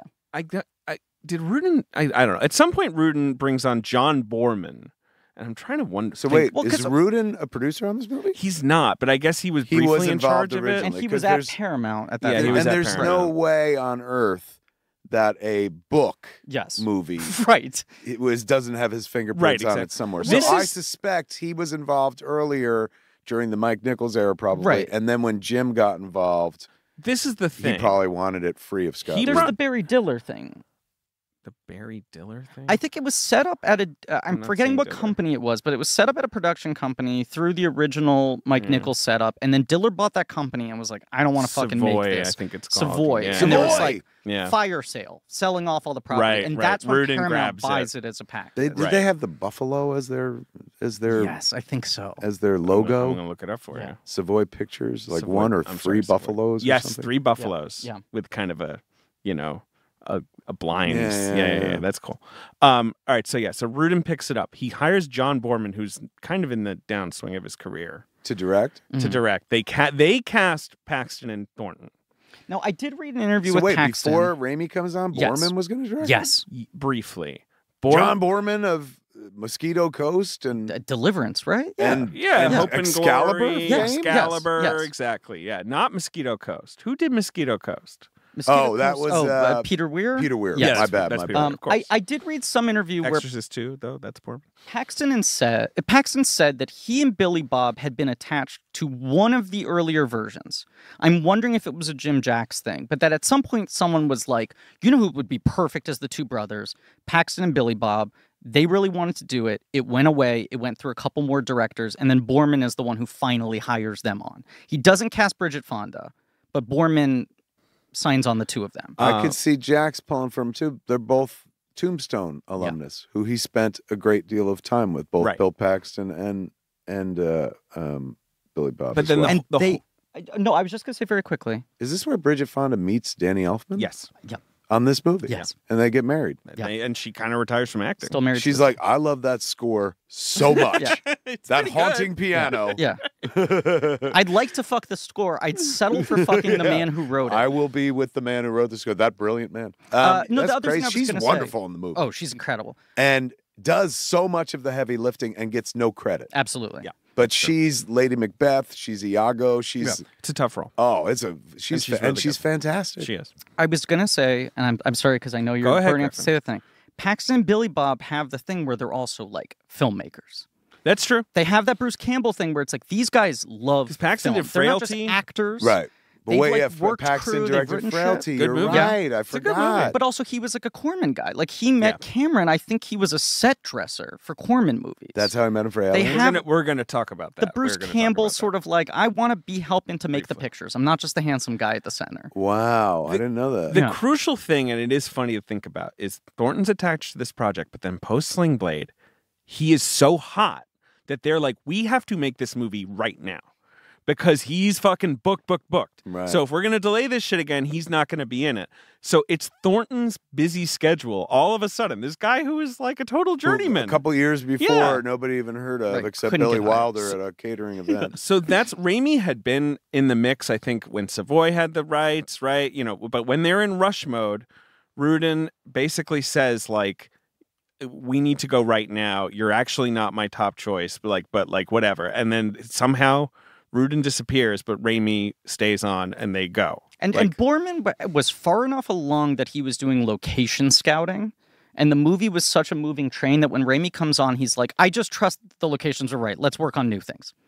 Yeah. Like he was Wow. he was inheriting a moving train. And that's got to be Jim. It has to be. That's got to be Jim going like, do me a solid. Yeah. And I'll win you an award. Right. I mean, and it should have. I guess it's a tough year. It's the Yeah, what else was up that year? it's the Saving 98. Private Ryan, Shakespeare in Love like year, like those two going to war. You know, Billy Bob loses to James Coburn in Affliction, which is a good performance, but it is For also best supporting? Yeah. it is also kind of a career award for Yeah, Coburn. that was more like, hey, But he's The Coburn- favorite that year had right. been Ed Harris. Ed Harris for The Truman Show, which is like, okay, he's making a face. Kevin's making a face. Kevin's making a face. Look, I love me some Ed Harris. Although recently I heard from somebody who worked on an Ed Harris movie that he was a yeller. I I've have heard heard that he that is as a terrifying person. Yeah, I I've interviewed heard him that once. A friend He of was very mine was just like, I was like, oh, how's he? Because he always, I've always loved Harris. And he's like, he yells. That's what I've He yells at famous people, and I was like, well, that's the kind of yelling that People talk about. You got to be really confident in what you're yelling about if you're going to yell at a fucking Absolutely. famous person.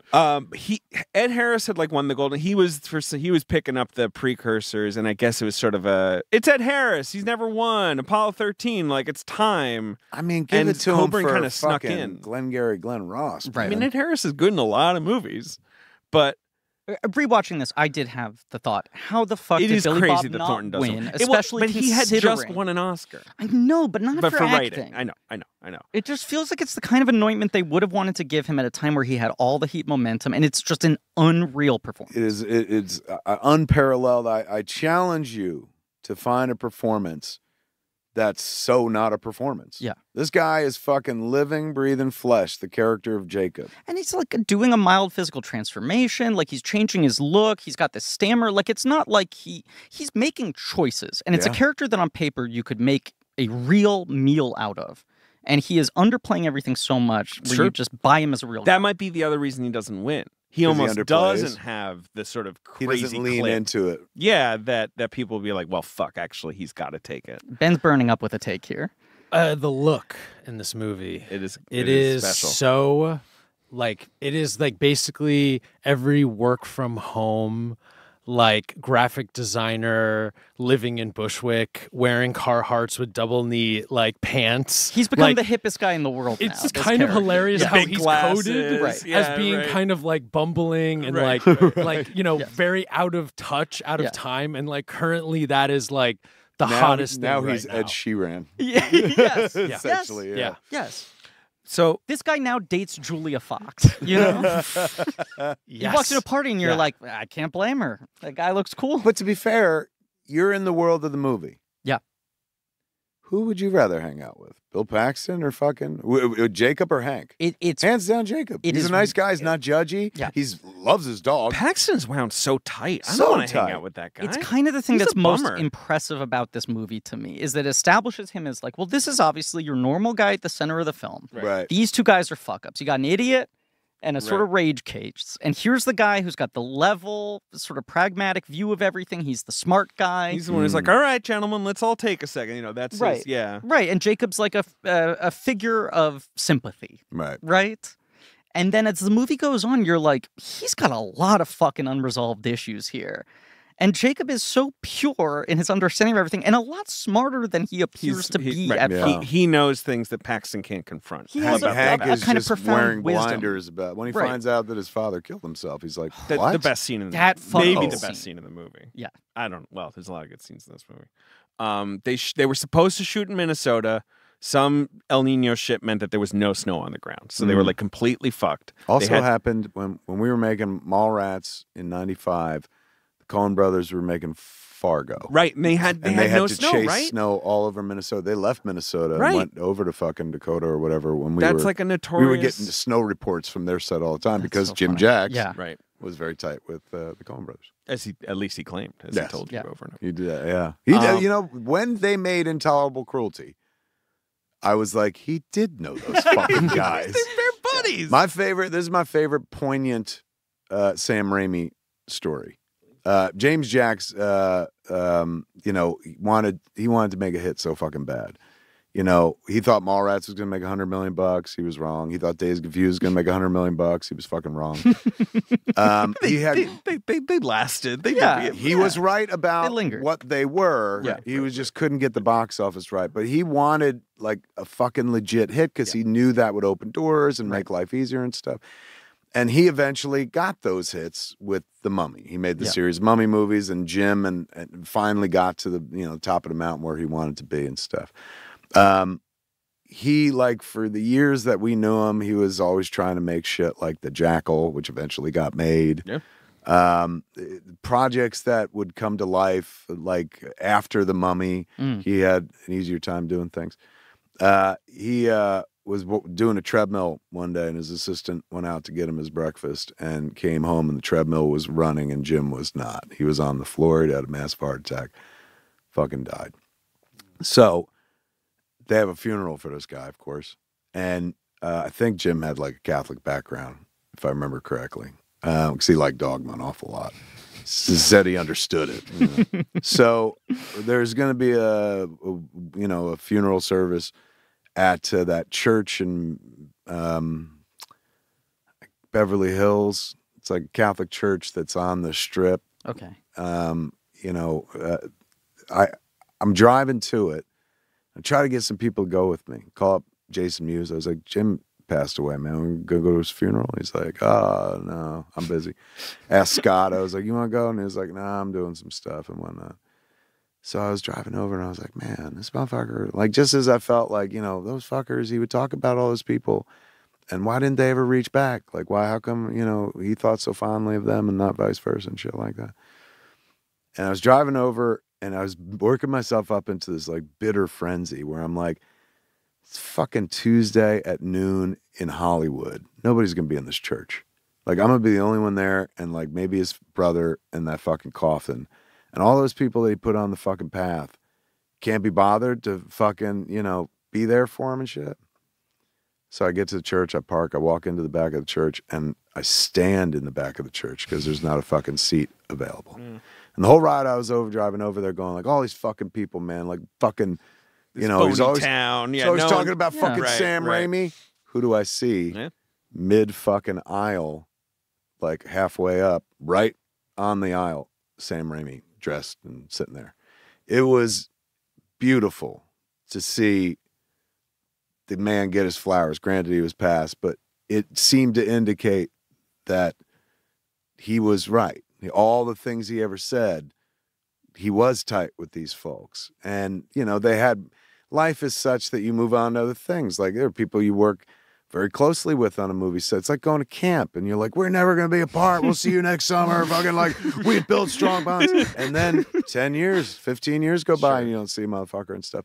So what I misconstrued as people being like, oh, they lost interest in Jim and moved fucking on.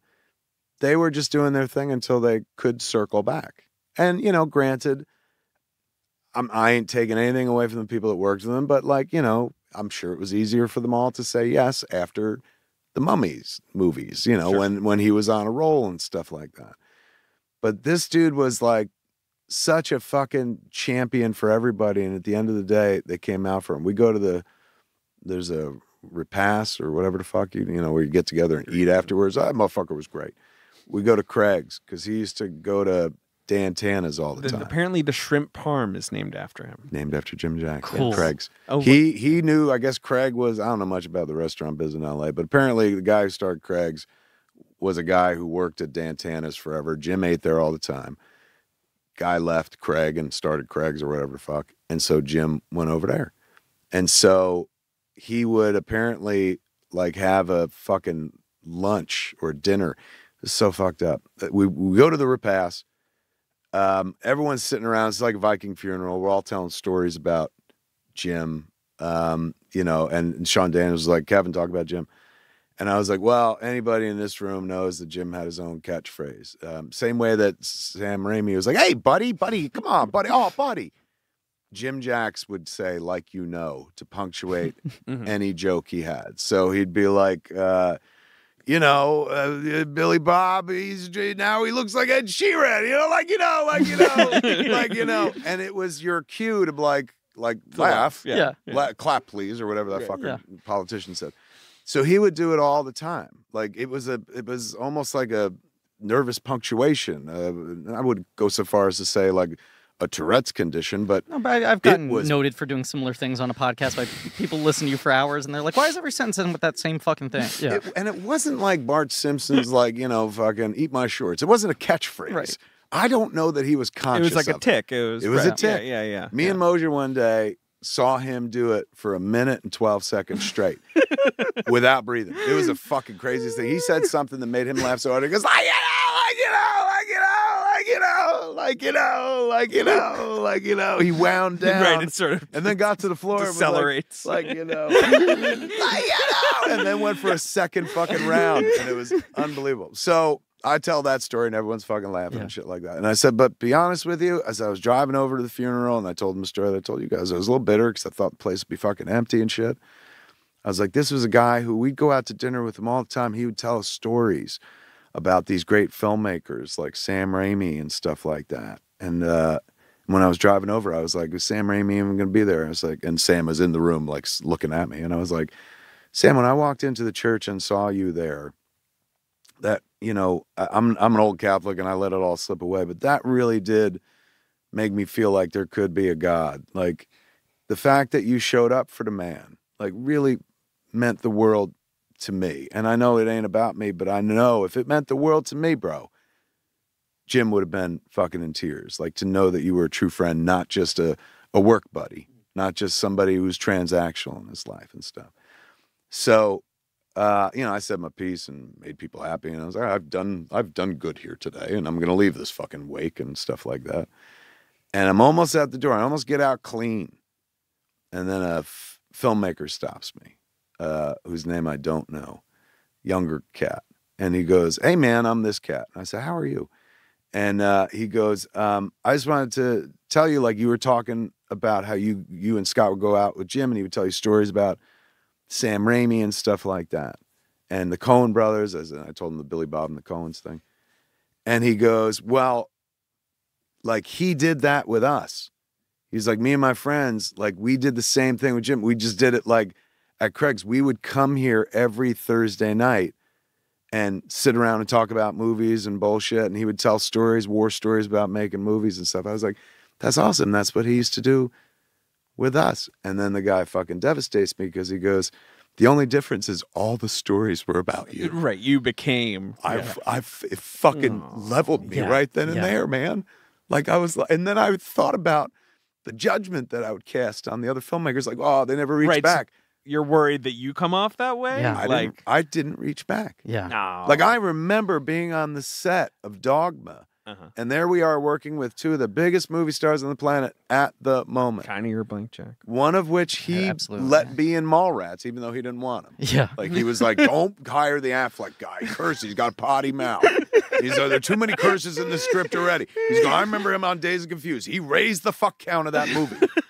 And so, And he'll be a nightmare on your commentary. yes, he'll take it over. He'll be so much funnier than you. So Jim, was when I was like, Jim, Ben is like the best guy for the role. Like, he just seems like the guy. Right. He was like, oh, fuck, all right.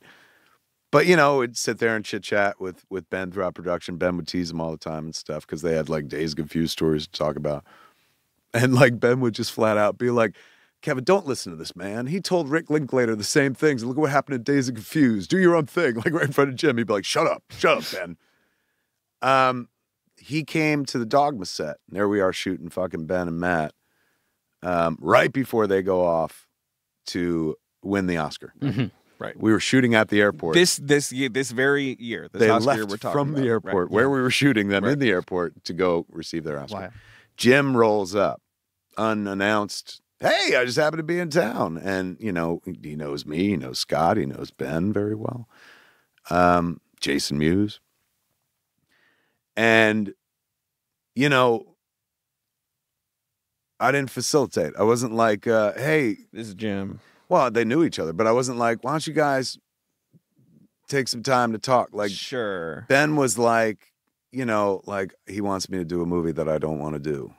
And I was like, oh. And, it was weird to suddenly. But you feel bad that you weren't kind of like, come on, Ben. Like, Yeah. he was there for Well, us. especially because Right, I was yeah, so right. judgy about like, oh, he talks about all these filmmakers. Where are the Coen and where brothers? are Yeah, they? yeah, Sure, yeah, sure. sure. I Right. literally became the filmmaker. I realized, like, in that moment when that motherfucker talked to me and said, all that we talked about was you, like, I realized, like, I became that fucking guy that I judged. Like, I would pass Jim Jack's house. Like, I moved to California in 2002. And, we'd hung out with Jim. 95, we fucking lived in his house. We didn't go stay in a hotel when we made Mallrats. Like, in pre-production, me and Scott stayed at Jax's house. And then during post-production, we stayed at Jim Jax's house and stuff. We were saving money rather than stay at the Universal Sheraton, but also, like, Jim had a home theater. He would take us to, like, Dave's Laser and buy fucking Laserdisc. He'd buy every Laserdisc came out. This is a guy who taught us shit, important shit that nobody, like, you rarely meet an elder statesman in the business tells you how to conduct yourself, right? And this guy would talk about, we'd go to Dave's Laser, he'd buy literally every Laserdisc, and then later on every DVD. And you'd be like, Jim, why are you buying Joanna Man? You're never going to watch this. And in fact, I know you have a copy at home. So this is a second buy. And, you never blast him about that because you could pick through and he'd let you have the extras of his Laserdisc. I said, Jim, why are you buying this? You're never going to watch it. And he goes, my whole life, I wanted to be in the movie business. And now the movie business pays my salary. Everything that I buy in this world, that money comes from the movie business. I think I have to put my money back into this business. I have to support the business that supports me. Yeah. He's going, so I'm buying all these filmmakers' films, and part of it is selfish because I'm looking for the next thing. But I hope to God they're buying my movies as well. He's like, that's how this thing works. Hey, David, I got a simple plan. Oh, what is it this time? The plan is this. It's saying, happy birthday, Brooklyn. Oh, that's cool. My It's plan Brooklyn's is, birthday. Let's celebrate Brooklyn's birthday by wishing them a happy birthday. Yeah, the home of the internet's favorite sheets is having its 8th birthday, and they're marking it with the biggest sale of the year, kicking off this week. So wait a second. My plan was to be nice to them and wish them a happy birthday, and they are in turn being nice to me by offering me and all of our listeners the biggest sale of the year? Who doesn't love a birthday, Griffin? Rich and Vicky have done it again. Look, it's definitely something you will be excited to unwrap because every Brooklyn Inn product is 20% off. Soft sheets, Soft sheets. luxurious towels, Right. robes, weighted blankets, silk eye masks, pillowcases. Here's a promise from Brooklyn. They're going to ship some nice items to you, and when you open it up, it will not ruin your life. That's true. Right? Because Bill Paxton, he opens up that duffel bag, and from here on out, it's all just, it's everything's gone awry, right? But Brooklyn, and you open up the box, things are probably going to get better for you immediately. That's because they work directly with suppliers. They cut out luxury markups. They pass those savings to the customers. You get incredible products at a reasonable cost. Maybe get the Luxe Sheets. Oh. Soft feel, buttery smooth That's finish. what I do. But want to get ahead on summer? Mm. Linen sheets, Oh. beach towels, Yup. lightweight quilts. Mm-hmm. Look, they got over 100,000 5-star reviews. If you want to get that extra nudge to purchase, I just broke out a Brooklyn Inn duvet. that was sent to me a while ago. I got one of those. Yeah, it's Yep. really good. I like everything. I like everything they make. But David, What? some people don't listen to this podcast the week it comes out. What if someone's catching up with this episode a little while later and they've missed the birthday sale? Well, if you're listening after the sale, you can still save. Well, what? Visit brooklinen.com and use promo code blank for $20 off your purchase of $100. So you're telling me it's win-win. Either you're listening Yes. later, you Obviously, get $20 don't miss off. out. Don't miss Brooklinen's out. biggest sale of the year is here with 20% off everything. But you can still save after the fact. Promo code blank is going to get you $20 off your purchase of $100. That's BROOKLINEN.com, promo code blank. I feel like I got 20/20 vision, David. It's either 20% or $20. I'm only seeing 20, so. You said it.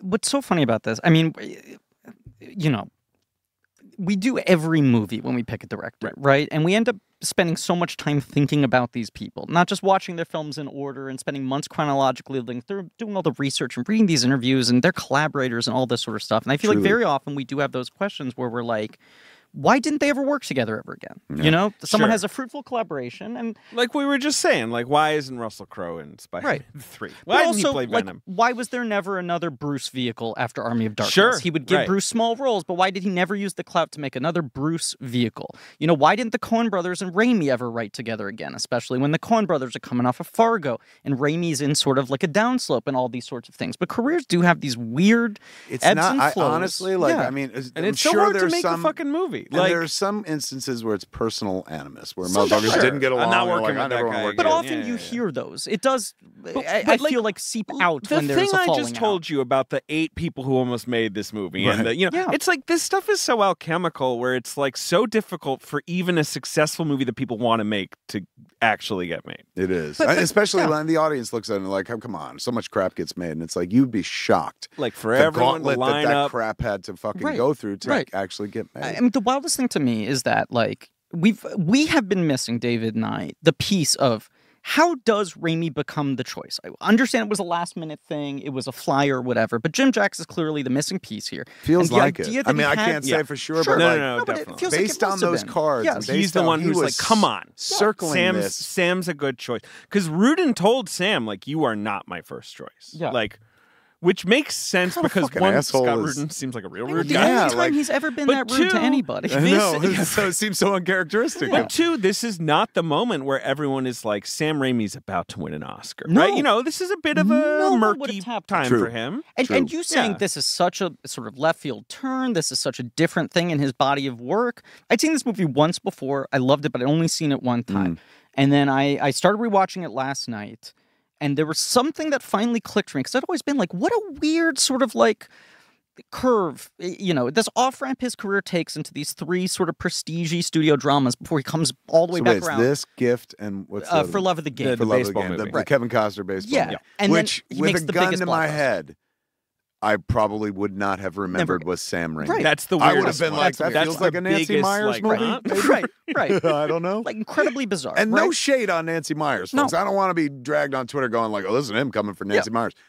She just makes a very specific kind Absolutely. of glossy studio movie, which that feels more like. Absolutely. No, honestly, it is. It's the I'm only now going to Raimi- watch that movie. I've never watched it. I hate fucking baseball, but I do love baseball movies. Same. Baseball movies are good. It's are. it's the only Raimi I've never seen, and I'm interested to see like It's is coming there up something for you to guys? this? Yeah, because This it's is the next. future. Yeah, it's the next. It's the next. It's the next one after Yeah. this. This is what he did. He did that. He does this and then for he Love does of the Game the Gift. next year, and The Gift the year after that. It's 3 movies: 98, 99, 2000. It's like a perfect trilogy of and his then he gets adult of Spider-Man. him like swinging for an Oscar. Oscar drama Like movies. him, Yes. and, yeah. and, Yeah. and you know what? I'm gonna take a guess here, Mm. based on my career, based on careers of others, people I've spoken to. That is an external. I'm not gonna say pressure, but influence. He has talked Probably. about. I don't that- think yeah. Sam Raimi is like, I want to win an Oscar. I think it's a bunch of people going, Yeah. you're grown up now. Yeah. You've done a enough lot. with the shenanigans. Now it's Sure. your time. I think Right. there's an additional thing, which is he came up with the Coen brothers. Mhm. They were all making kind of goofball, sort of like genre Right. lark movies. running around even- with cameras, literally Right. running around with Right. cameras. Right. And then they have Fargo, right? Fargo, which is their recovery film after Hudsucker, is Hudsucker. their first big flop, which is the one they write with Raimi.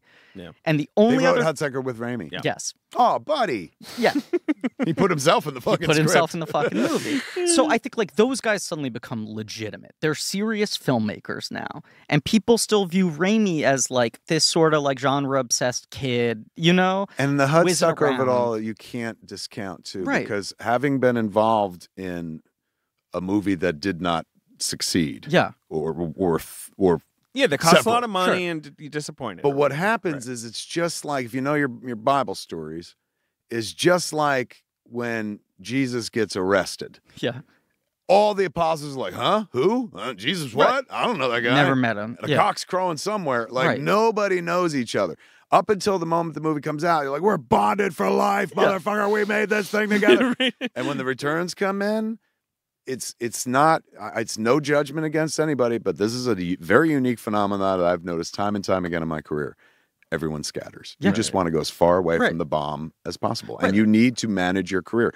That's what a lot of this feels like. Yeah, at no, the end I of think the day. that's the vibe. Absolutely. Career management. Yes. And Right. even the choices that Sam seems to make in this corridor, Yeah, which I'm glad he directs this movie. absolutely. Of course. Because I love this movie, but it seems more like career maintenance than a guy going like, I need to tell this story. It does, and if you like And Dark there's nothing Man, wrong with that, by Dark the way. No, Man is a absolutely good not. movie that did pretty well. Yeah. But nonetheless, I do feel like mostly he's still the Evil Dead guy. Yes. Yeah. And it's just kind of like, are you now, Quick and the Dead doesn't really work. It's like, are you just the Evil Dead guy? Right? Like the more movies you make, So that he don't wants really... to show like, I I'm- think so. I Right. don't need to move It's the a camera to challenge. tell a story. I It's a can challenge. tell That's a very the thing. subtle I think story. he's comparing himself to the Coens, right? And he's like, they had a new evolutionary leap in how they're perceived. I have not had that leap. People still view me as Right. run around gonzo kid guy, right? On top of that, No, none of buddy. those movies are becoming blockbusters. Right. Dark Man, respectable hit. Army of Darkness does okay. But it's not like I've escalated to being, I haven't had a Gremlins. I haven't had a Jaws. Like, All right. so he's in this Hold on. I'm just going to put a pause right Yeah. there. I cannot believe your go-to for successful blockbuster movies is Gremlins, because I'm thinking Joe which Dante's. I love. Joe Dante's a similar, like, kinetic movie nerd. All right, fair enough. Loves I see it now. cartoons, and then Right. has I the see it movie that now. like crosses over. I see it. Right, and it's like you found a way to get into the mainstream culture. That's I right. don't think he's had that. And then he talks about that he felt like everyone thinks of me as the crazy camera guy. I want to challenge myself to see, can I find a script that is just human, character based? It's there on That's the this. page, and I can lock the camera down and focus on performance. But like, why does Jim Jacks so early on go, this is a Raimi project? And I always thought it was incongruous in his career, but something about this rewatch clicked it for me. And especially the opening shot of the crow, right? He keeps these crows circling around the whole movie. And I think he does a very good job of not overdoing it. Right. But it is sort of, I do think this movie is kind of biblical. It's this morality Yeah, tale. for right? Huge morality For sure. tale. Right. And the Right. crows are Very almost Midwestern like, as well. Absolutely. I mean, not just its setting, but like the morale, the Yes. morals involved, which is exciting. If you set this movie in the East Coast or fucking in Los Angeles, everyone's a shithole from the Absolutely. start. Yep. But you get to watch Bridget Fonda go from the voice of reason Good people disintegrate to the morally. voice Right. of greed. Right. And you Absolutely. compare it Deception. to Fargo, where Fargo is a movie that is almost supernatural and people who are just inherently good and inherently bad. Right. And they Right. spiral So out much so that further. by the end of the movie, our main character is fucking baffled Yes. at how they've arrived, don't how even she's arrived in the understand car it. with this guy behind her. Right. Yes. She's so pure she cannot even fathom it. Whereas William H. Macy is always operating on this level. Right. And this is a movie of people who make small decisions that slowly disintegrate. They take the bite of the apple Mm. and they never recover. Right. And watching it this Nice. time, it clicked for me where Nice, I'm like, nice metaphor. thank you. The Crow is sort of like his visualization of the way the camera, the crazy Raimi can in Evil Dead is the evil, right? Right. When you have the crazy moving Yeah, through the yeah, woods yeah. thing, I you're get like, you. there's just evil here. Right. And once the evil enters the house, this guy's fucked and he's never going to recover. He just goes further and further into chaos and his life spirals out of control. And this movie's a similar thing where the second they open that fucking bag and they have seen the money, Yeah, the it's tough. idea of the money exists, everyone's brain breaks. Yeah. There's just an evil that is No, absorbed I into get the you. world. Yeah. What were you going to say, Ben? Well, I loved the term you used before we started recording, David, which is this is a don't do it movie. Don't Yes. do it, movie. And that idea, I didn't Look. make the connection. This is the first time I've ever seen this movie, but you're right. This is almost like kind of a weird genre of just storytelling in general. Don't read the book. Don't play the tape. Which right? Name, the Evil Dead. name another certainly. example. Evil Dead 2. Like this, Don't read the it book, weirdly you're right. fits into the Evil Dead thing of like, don't let the thing out. I mean, like, look, my wife is very much a rule follower. I was like, "What? Come on, what would you do?" You know, because you're watching A it. school course, teacher, yeah. a literal She's like, school "Of That was, by course the way, I would." part of the fun of this movie when it came out was, and still today, is like, The what moral would you dilemma. do? Yeah, it's like, And I it's was fun. like, I was my cause she was like, I would just call the cops or do nothing. I would just not do it. You know, which I was like, that is correct. That is absolutely. I was like, you're not lying to me. That's definitely what you do. And I was like, I would take the money, and it would go wrong for me. Yeah. It was like, I'm not like I would take the money because I know what to do. You know, yeah, you mix the, you check your cereal. No, I would take the money and it would fucking, maybe I'm not suffocating people in snowdrifts day 2, but it would go wrong. Day It would 2. 100% go It's wrong. a quick slide It's for Bill Paxton. It's a sharp Like turn. it begins with I guess the dude on the snowmobile, right? Yes. Yeah, that's the But whole that's Jacob's fault. Jacob kind of thing. It is his panics fault. and strikes the dude, It is his fault. and then Bill Paxton, and then Paxton has to just clean does the up. calculation of like, there's only one thing I can And do. it's a wonderful performance beat. And Bill Paxton, a great actor. Would you take the money, Chris? I wouldn't. I just want to quickly talk that about Paxton in a performance second. beat where he has to decide to smile. Yeah, He's like, absolutely. call the cops. Right. Your brother hit me, and he has to fucking decide. Not huge. There's no big camera move. Like we're coming around him Yeah. to show a different perspective.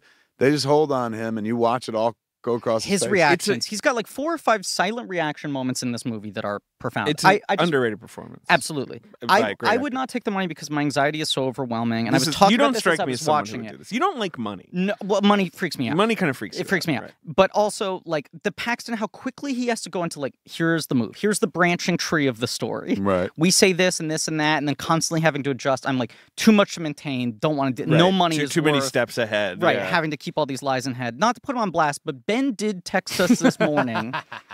Can I just read this, Ben? Yeah, sure. If I found that money, I'd do everything right and the story would end with me owning an island. Ben has supreme confidence that he would nail this I situation. stand by that. It Where are you getting an island for 4.4 Yeah, million? I don't know if you're getting an island. could be a small You island. gotta split it up with real these, small. you gotta Maybe split it's it up on a with these lake. three It guys. doesn't have to be on the ocean. Good point. You Good know? point. Oh, that's a fair point. Yeah. Lake Island. Lake Okay. Island. Lake Island. They can get you on a Lake Island, though. Yeah. You know, you're not in the international waters. We have you surrounded. Lake Island. Right. Okay, that's a good point. All right. What do fair you enough. think in a movie full of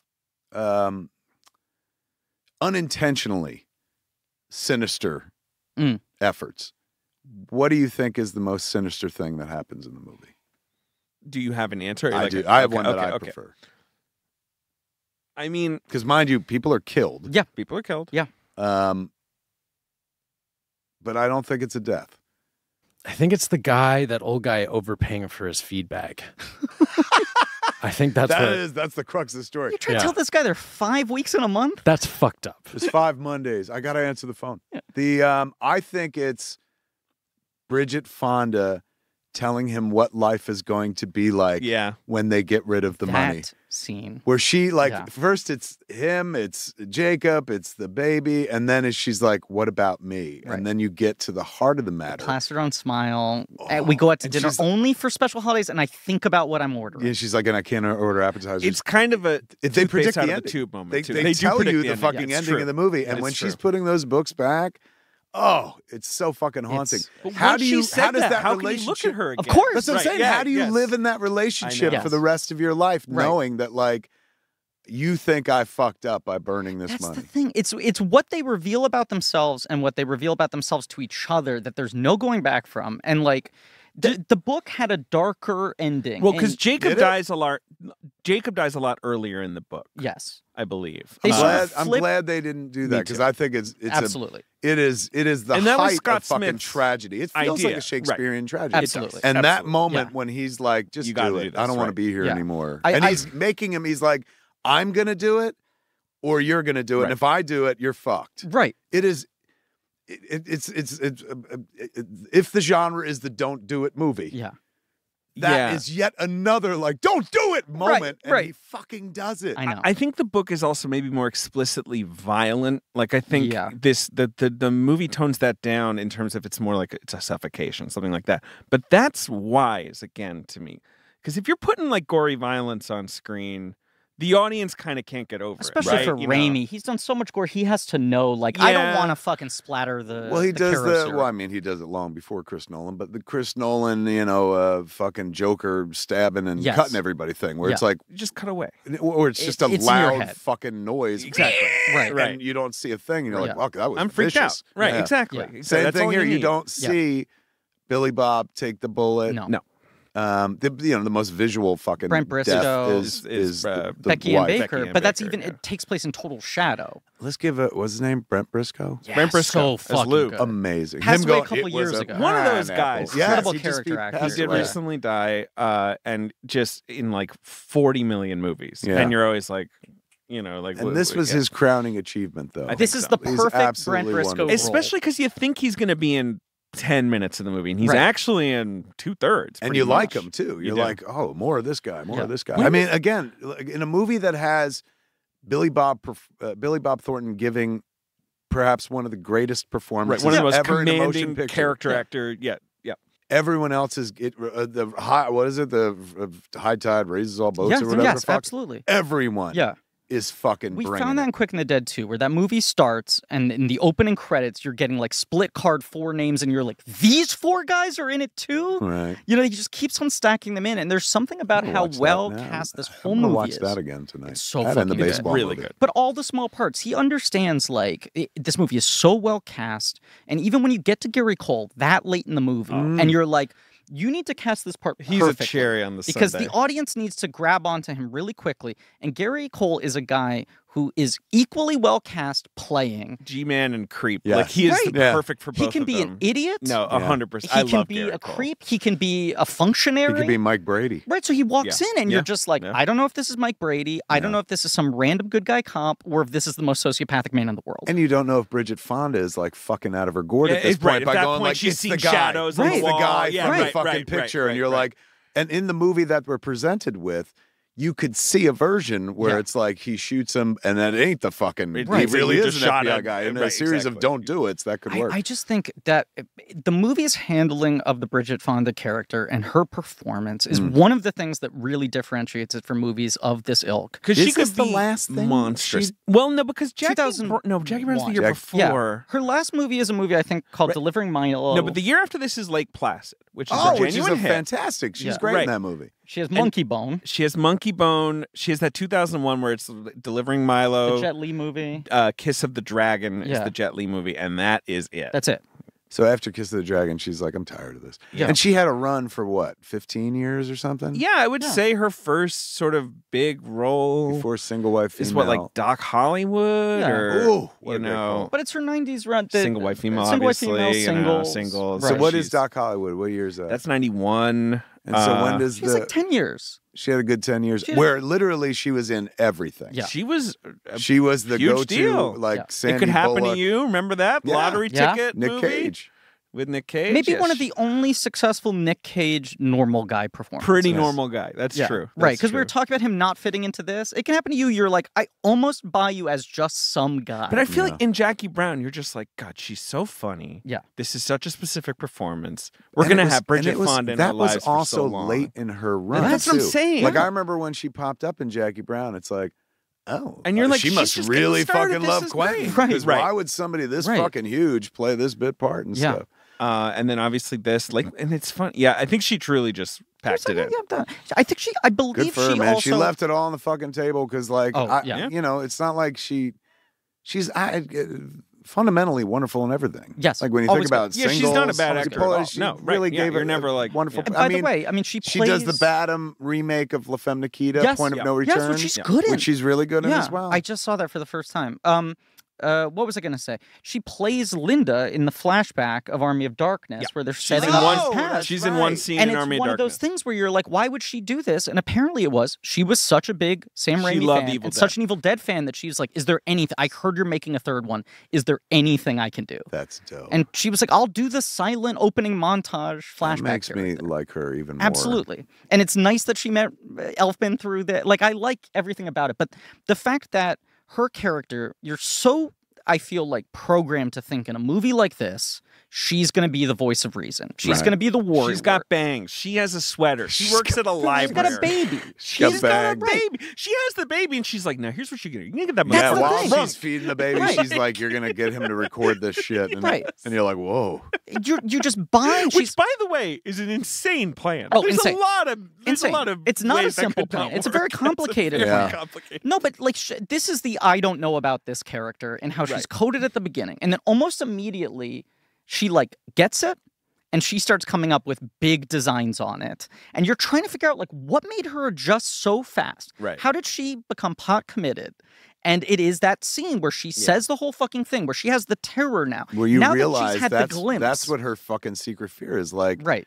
I'm gonna like, it We're would have gonna been fine if scrape this money by never forever. happened, but now this money happened, and you Yeah. want me to live this fucking I tiny know. life? Like, no way. Now I've allowed myself to think what my life could look like, Mm. and the thought of continuing on the way it is unbearable. That restaurant's line really hit me in a It's way where I was just like, The once a week. Yeah. well, because I mean, it's Not one of those getting things where I dessert. started feeling like I eat like out all the time. Yeah. And it's like, oh my God, that's right. Like Right. fucking for some people, it's just like we only go out It's on a birthday and holiday, such and that good hits Bill traumatic writing. Paxton Yes. in a real place. Yes. John Mulaney has that. Have you ever heard him tell that story where he was at a comedy club, and you know how comedy clubs like gouge you, Comedy And- clubs gouge and you? like he was The he was customer? backstage, but he saw a couple sitting down, and they are like 2-drink minimum, and the guy was like, "It's okay, we won't order any food," and Mulaney was like, "I can never not make an effort at one of these things. Like people right. are paying a lot of money. right.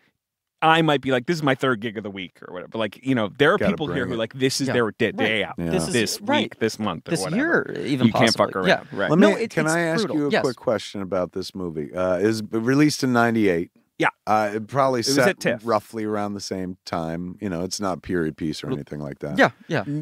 Yeah. Does this Although- movie change at all with the internet or I a thought cell about phone? this a lot. I think smartphone changes this movie fundamentally. I think this I is think internet definitely Oh, because they start absolutely. looking up where the money came That's the from. thing. And Yeah, not like and it's this no longer like a printout from another pixelated library. picture, right? No, no, Yeah, and yeah, being yeah. able to ping people where they were, the additional paper trail of text. And also, like, do planes disappear anymore in the day of the like? Even then, Yeah. did planes disappear? I don't know. this movie, Especially, it's like it didn't disappear in like the Pacific Ocean. No, It disappeared like In the forest. in Minnesota. this movie is Yeah. made at like the absolute Pretty much last time. moment. moment Yeah. that you could That do it it totally works, and there are no without it being a concessions. period piece. That's the Right. thing with a lot of those Coen movies that are Yeah. those sort of what a tangled web we weave Right. crime movies, Right. right? I mean, No Country for Old Men is 9 years it later has to be and a has to period be set piece, 20 right. years Yeah. earlier. Like Man Who Wasn't There, that's a period Yeah. piece, right? Yeah. You know, whatever. That's absolutely a big factor of it. And the scene where they dump the guy, the farmer, over the bridge, right, to stage his thing. There's something Again, where you're about- like, this isn't gonna fucking work. Especially, I'm like, you guys are way out in the open, and this is in a plain state where Yes. it's like if your dog runs away 6 days later, you're like, I still see it. Absolutely. So if this guy is like throwing a dude off a fucking That's the bridge, thing. like some neighbor But 2 it's like- towns it's- over didn't happen to see It's the that. kindly sheriff thing where he's just That's a like, huge well, fact. I know you. And she says it too. She's like, you have to remember how people see you. right. He's like and the she's like- college-educated And guy. she has a Yeah. devastating line. She's like, nobody would ever think you're capable of the things that you've done, Well, which is a judgment right then and there. He's like, I'm sticking with you, but FYI. yeah, but she's like, I know that you fucking smothered an old man with Right. your 2 hands, you Right. fucking prick. And I've justified it, by the way. I understand why you did the things you do. You were Right. not a murderous person. You were put in a difficult position.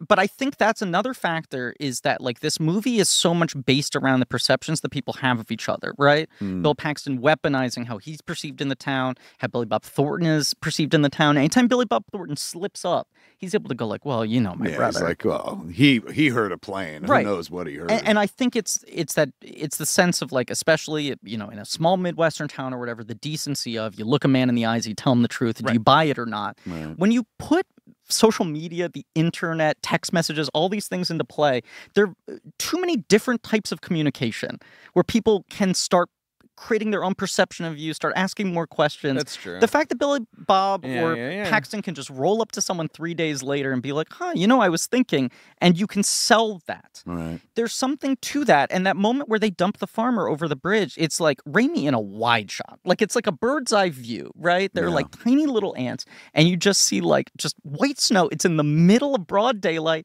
and they just get out of their truck and they dump this guy over, and they're like, I think that looks pretty good. And they drive away, you know? Well, it's all, but They're it not is fucking paranoid, they're rural not like, Minnesota. go, What are go. they going to call CSI? Exactly. Like, no one's going to Right. come here and be like, well, actually, this guy was smothered.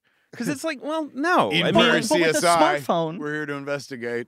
With a It's like, yeah, smartphone, the wrong guy exactly. could walk by at any moment, take Sure, a picture, ping sure. it, text someone Absolutely. immediately, all that shit. It falls apart. Yeah. okay. Let me give you some more context Please, about I this love movie. context. Right. So they had to move to fucking Ashland, Wisconsin. That's where they shot this movie because That's there where they was no found their snow. snow finally. That's where they found their snow. There's just a lot of talk about like Bill Paxton loved it. I guess Bill Paxton was just a real man of the people type. He strikes me that way. Yes. The barber in I the met movie. him once. Yeah. Very nice guy.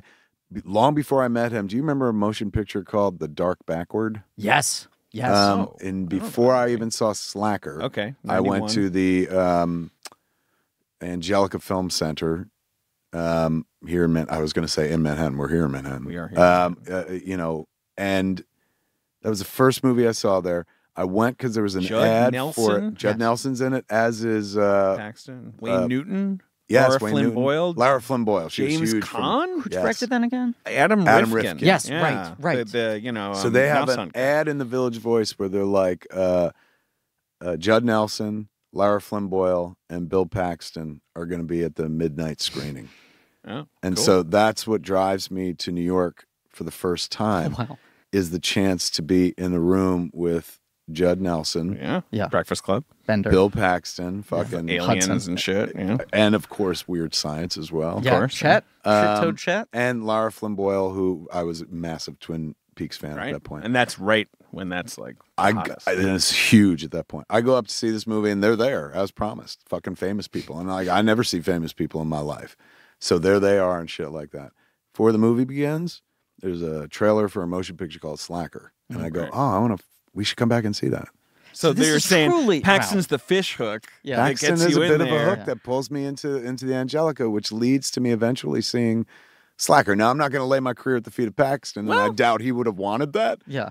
Seems like a especially my humble career, fella, but right, yeah. he would have appreciated, I think, the fact that I went to that screening because I told him when I met him through. I was like, there was a screening Right. of The Dark he remember? Backward, and he remembered that That's screening. nice. He just. He didn't remember seeing me. No. Obviously, I was like, "Did you see the one random dude in the middle of the audience?" He's But one he of those remembered the guys screening. where I feel like he had one of the most sterling reputations. Anyone I would talk to working Never would heard just anything like, bad about him. that even guy- to this Total pro. day. So Even in death, kind. it's not like, well, it came out afterwards. Right. No. and like incredibly collaborative, and he has such an interesting 90s because you like he's more of a character actor, right? He's being Yeah. viewed the way that like Cameron uses him, From right? the late '80s on, Yes. like essentially, like from weird from Right. Aliens, Weird Science on, he is the character guy. Somehow Near he Dark, becomes the leading Twister man. too. Well, it's Twister. It's, though. and it's weird Near that Dark is he's the incredible. guy in Twister. Twister, So Twister's what turns him into a leading yeah, man. and then he becomes this sort of surprising normal They're guy in it for the leading man. money, not the science. That was his big line. But He's it's talking like- about the other guys in the black cars. They're in it for the money, not the science. You And you're feel like Paxton is in that because just being in enough Cameron movies makes him like a guy who feels comfortable in a blockbuster. But he's not an obvious choice to be the leading man of that movie. And then he carves out this interesting zone because he doesn't have the swagger of a movie star. probably budget, right? But, at like, that probably point, they're is. like, we got Helen Hunt. We got a right, sitcom right. We just star. need another we need guy. a, we need a supporting guy guy. who's this. Because Right. they're yeah, like, yeah, you know yeah. who the star is? Fucking Twisters Tornado. and That's cows. an That's the whole early thing 90s. because he's in Yes. Mighty Joe Young. He's Right. the lead of that. You know who right? the star of that is? Right. He's a in selfless- U571. Yeah. He's You know in who the star of Vertical that Limit. is? Right? Oh my God, Right. he's You know a what I mean? utility man Yes, right. that you Exactly. could stick And you're- into any movie Right. about a thing. But he went That's from what I'm being the saying. guy who was the color in the corner of the movie. Yeah. He could be Hudson. Like he in could Near be Dark. fucking Yeah. big, Right. right? So good in in Near Near Dark, exactly. To then becoming this odd kind of just like collaborative utility player, leading man, normal Leading man, guy. though, that's the two key words. Is like you could see him letting or I don't know, Yeah. you could understand him letting go of the colorful roles Yes. because the thing that he never considered while coming up with Cameron Yeah. was, oh, I will be the leading I'll be man. He has the first no name on the leading call man But yet, arrogance. attractive Right. dude, Yeah. Yeah. has all Charming. the right fucking elements you'd want in a leading And there's man. something very personable. There's something very Midwestern. He doesn't feel like an everyman, but he feels like a normal guy. Where is he There's from, just- by the way? Bill Bill Paxton. Paxton. Let me find out. I mean, I'm assuming he's from You want to South say of Texas, America. right? He's from Fort Worth, Texas. Okay. Yeah, Yep. feels like a Texan. I mean, he had Um, the draw, but I didn't know if that was a yeah, but you know, performance. he's done a lot of. I mean, okay, so but like that, and there's another movie he's in, of course, Mhm. around this time, a Mhm. movie called Titanic. Kind of a big big deal. movie. Big movie. People forget Holy people forget shit. he's the bookend of that I one. forgot he's the framing He device. took everyone in town to go see Titanic because it came out while they were shooting this Wow. movie, which seems like a fun thing. What do you mean? Like they're in this small town, like the barber. So while in they're this making movie, a simple plan, Yes. he's like, "Hey, let's He's go like, see hey, I'm in Titanic." this movie. I'm in the boat movie. Let's go see the Let's go boat see movie. it. The You've barber been working in on this, your Paxton. I'm you know what I working mean? on Like it, the barber in this film, that's like the local barber. Like they were just kind of bringing in like the locals. Like apparently, it's like Dorks. it's one of those things like they take over the town. So the town's like, hey, sure, what do you need, right? 55-day shoot, snowy, cold, nasty. I mean, it seems like it was kind of a pain in the ass But to make they this must movie. be thinking, like right? 50 below, 55 that tracks for Billy studio Bob drama. Oscar Darling, here's a role that on paper this guy's gonna fucking kill it. This feels like a slam dunk nomination. And then the middle of this movie coming out, Titanic blows up. Right. And Titanic, the runoff is so strong, and Paxton is the fucking beginning and the end He of the is. movie, Yeah. where that boosts his profile even more. People must have been like, "We're playing with house money." So wait, was Titanic pre or post Twister? Titanic Post. is post because Twister's 96 and Right. Titanic's 97, and then this This movie is comes out in 98, 98. Jim Jacks mentioned here in our research because obviously Sam Raimi famous for his wild camera work, right? Mm. So he was very much like, I had a lot of confidence in the script. I just wanted to put the camera in the right place. I wanted the actors to tell the story. Jim Jacks says Paramount very concerned about his camera work and told Jim, you are monitoring whether or not he's reining it in. And The studio told yeah, like you're told on Jim Raimi Jacks, duty. You're on exactly. The Keep quote it on is, sticks. Don't give that guy a fucking track. But, and let's just like look. We all love this movie. Obviously, Yeah. we think it's an incredible achievement. But let's just pause for a moment and think about the note behind that note. Mm.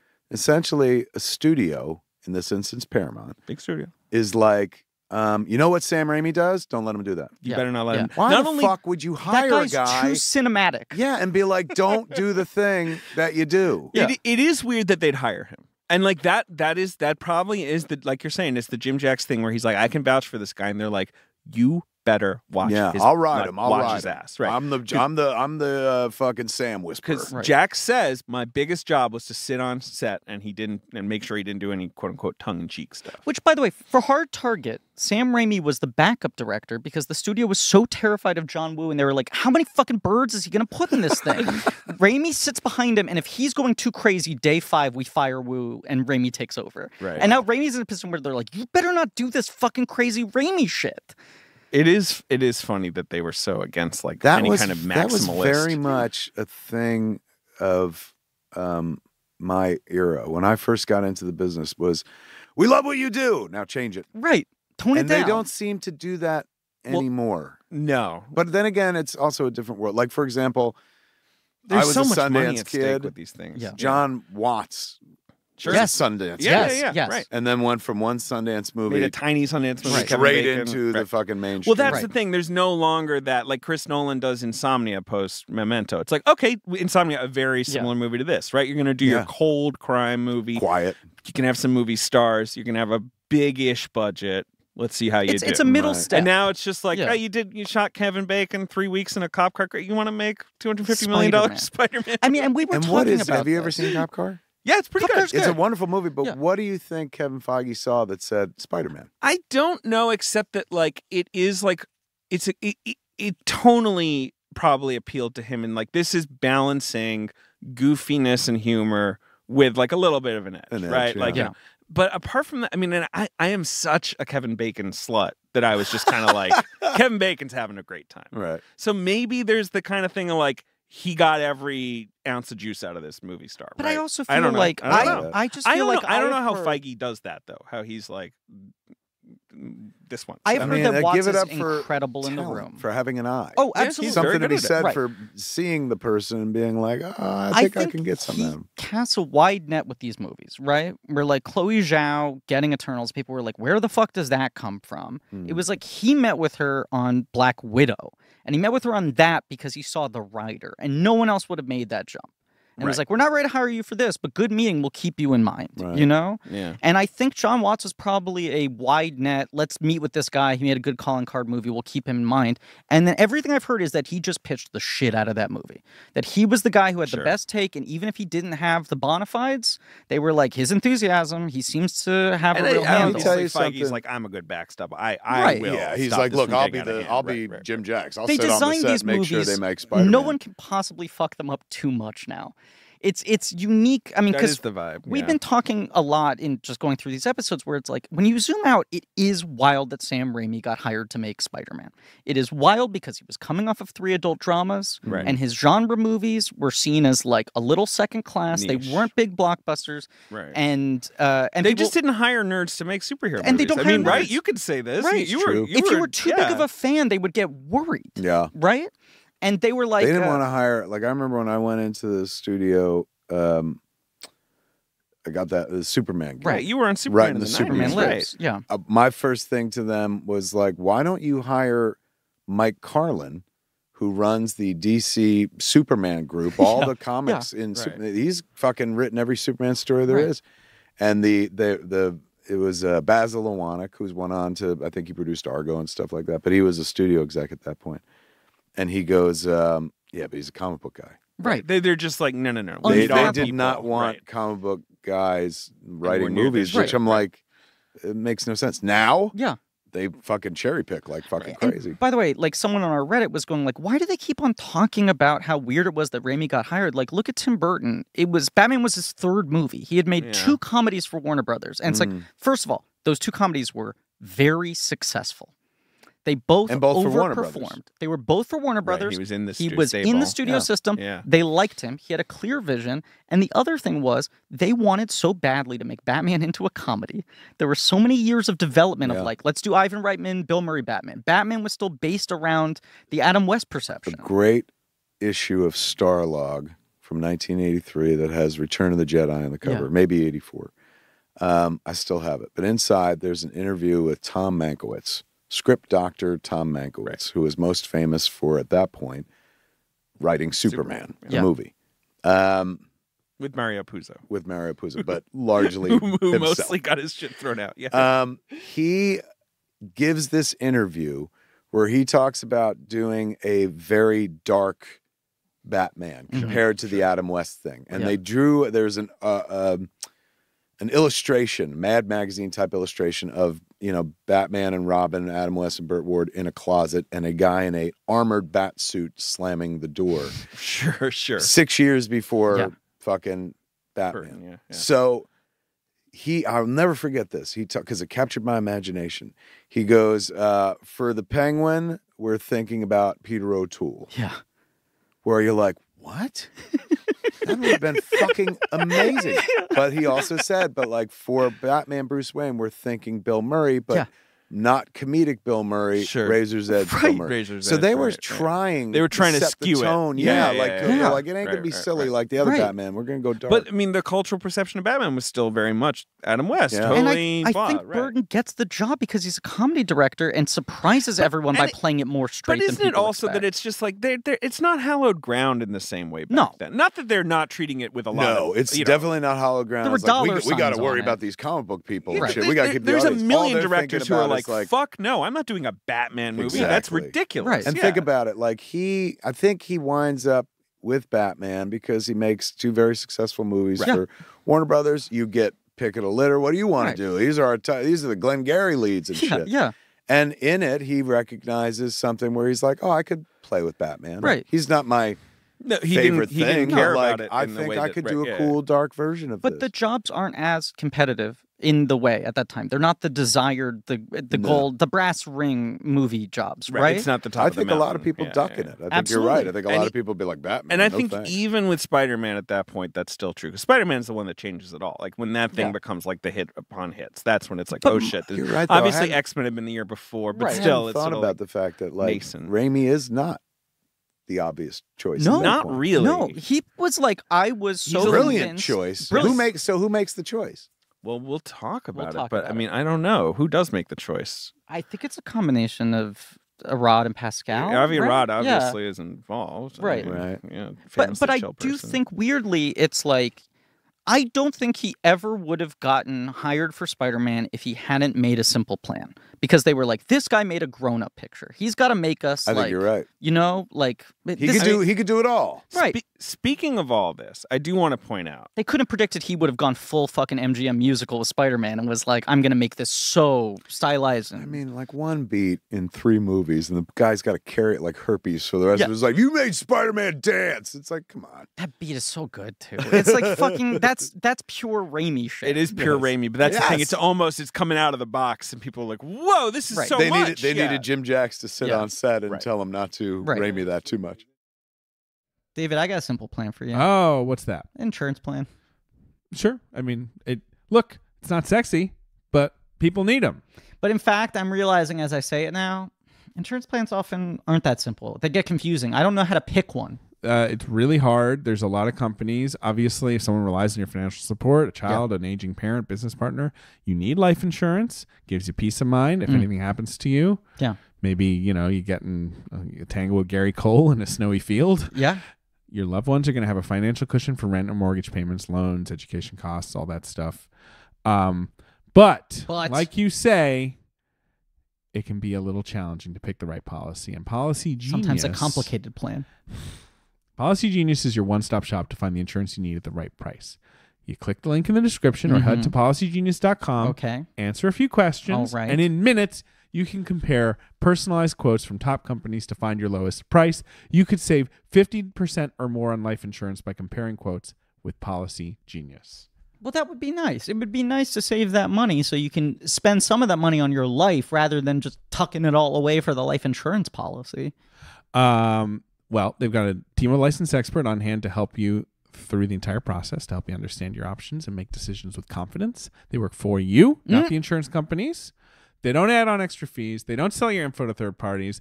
And they got options that offer coverage in as little as a week and avoid unnecessary medical exams. They've helped over 30 million people shop for insurance and placed over $120 billion in coverage. But why are we still talking about this, David? I should just head over to policygenius.com to get my free life insurance quotes and see how much money I could save. You did it. You said it. I said it. It's all that needs to be said.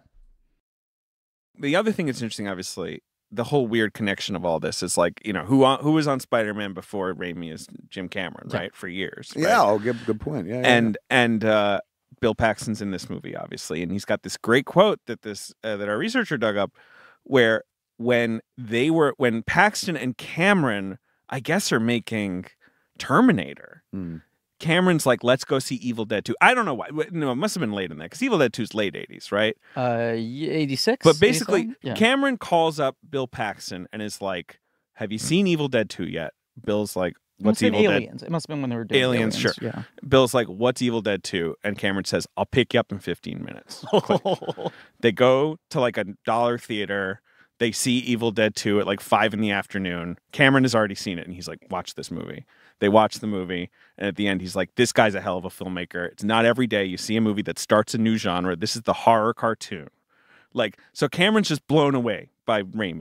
Right. So there is that intermingling. Like, Cameron clearly recognizes, like, this guy is not a game hack. recognizes game. This guy is like a special filmmaker. He, Paxton apparently was like a runner-up for Darkman. So like, Was he really? he'd been that like makes sense. circling Raimi before that, and like, There's something really oddly satisfying and even a little bit titillating at knowing that Jim Cameron was like, I'm going to take you to see Evil Dead. Isn't it Like that he was It like gives me, like, passing it goosebumps. around, like the way you pass around, like, Especially you got back to in the watch 80s, Holy Grail. Here's Because my that's the tape. right I mean, it's VHS era, I guess, but still right where it's like we're going to the fucking dollar theater right now. Like this thing is This like is a a secret. filmmaker Yeah. taking an actor Yeah.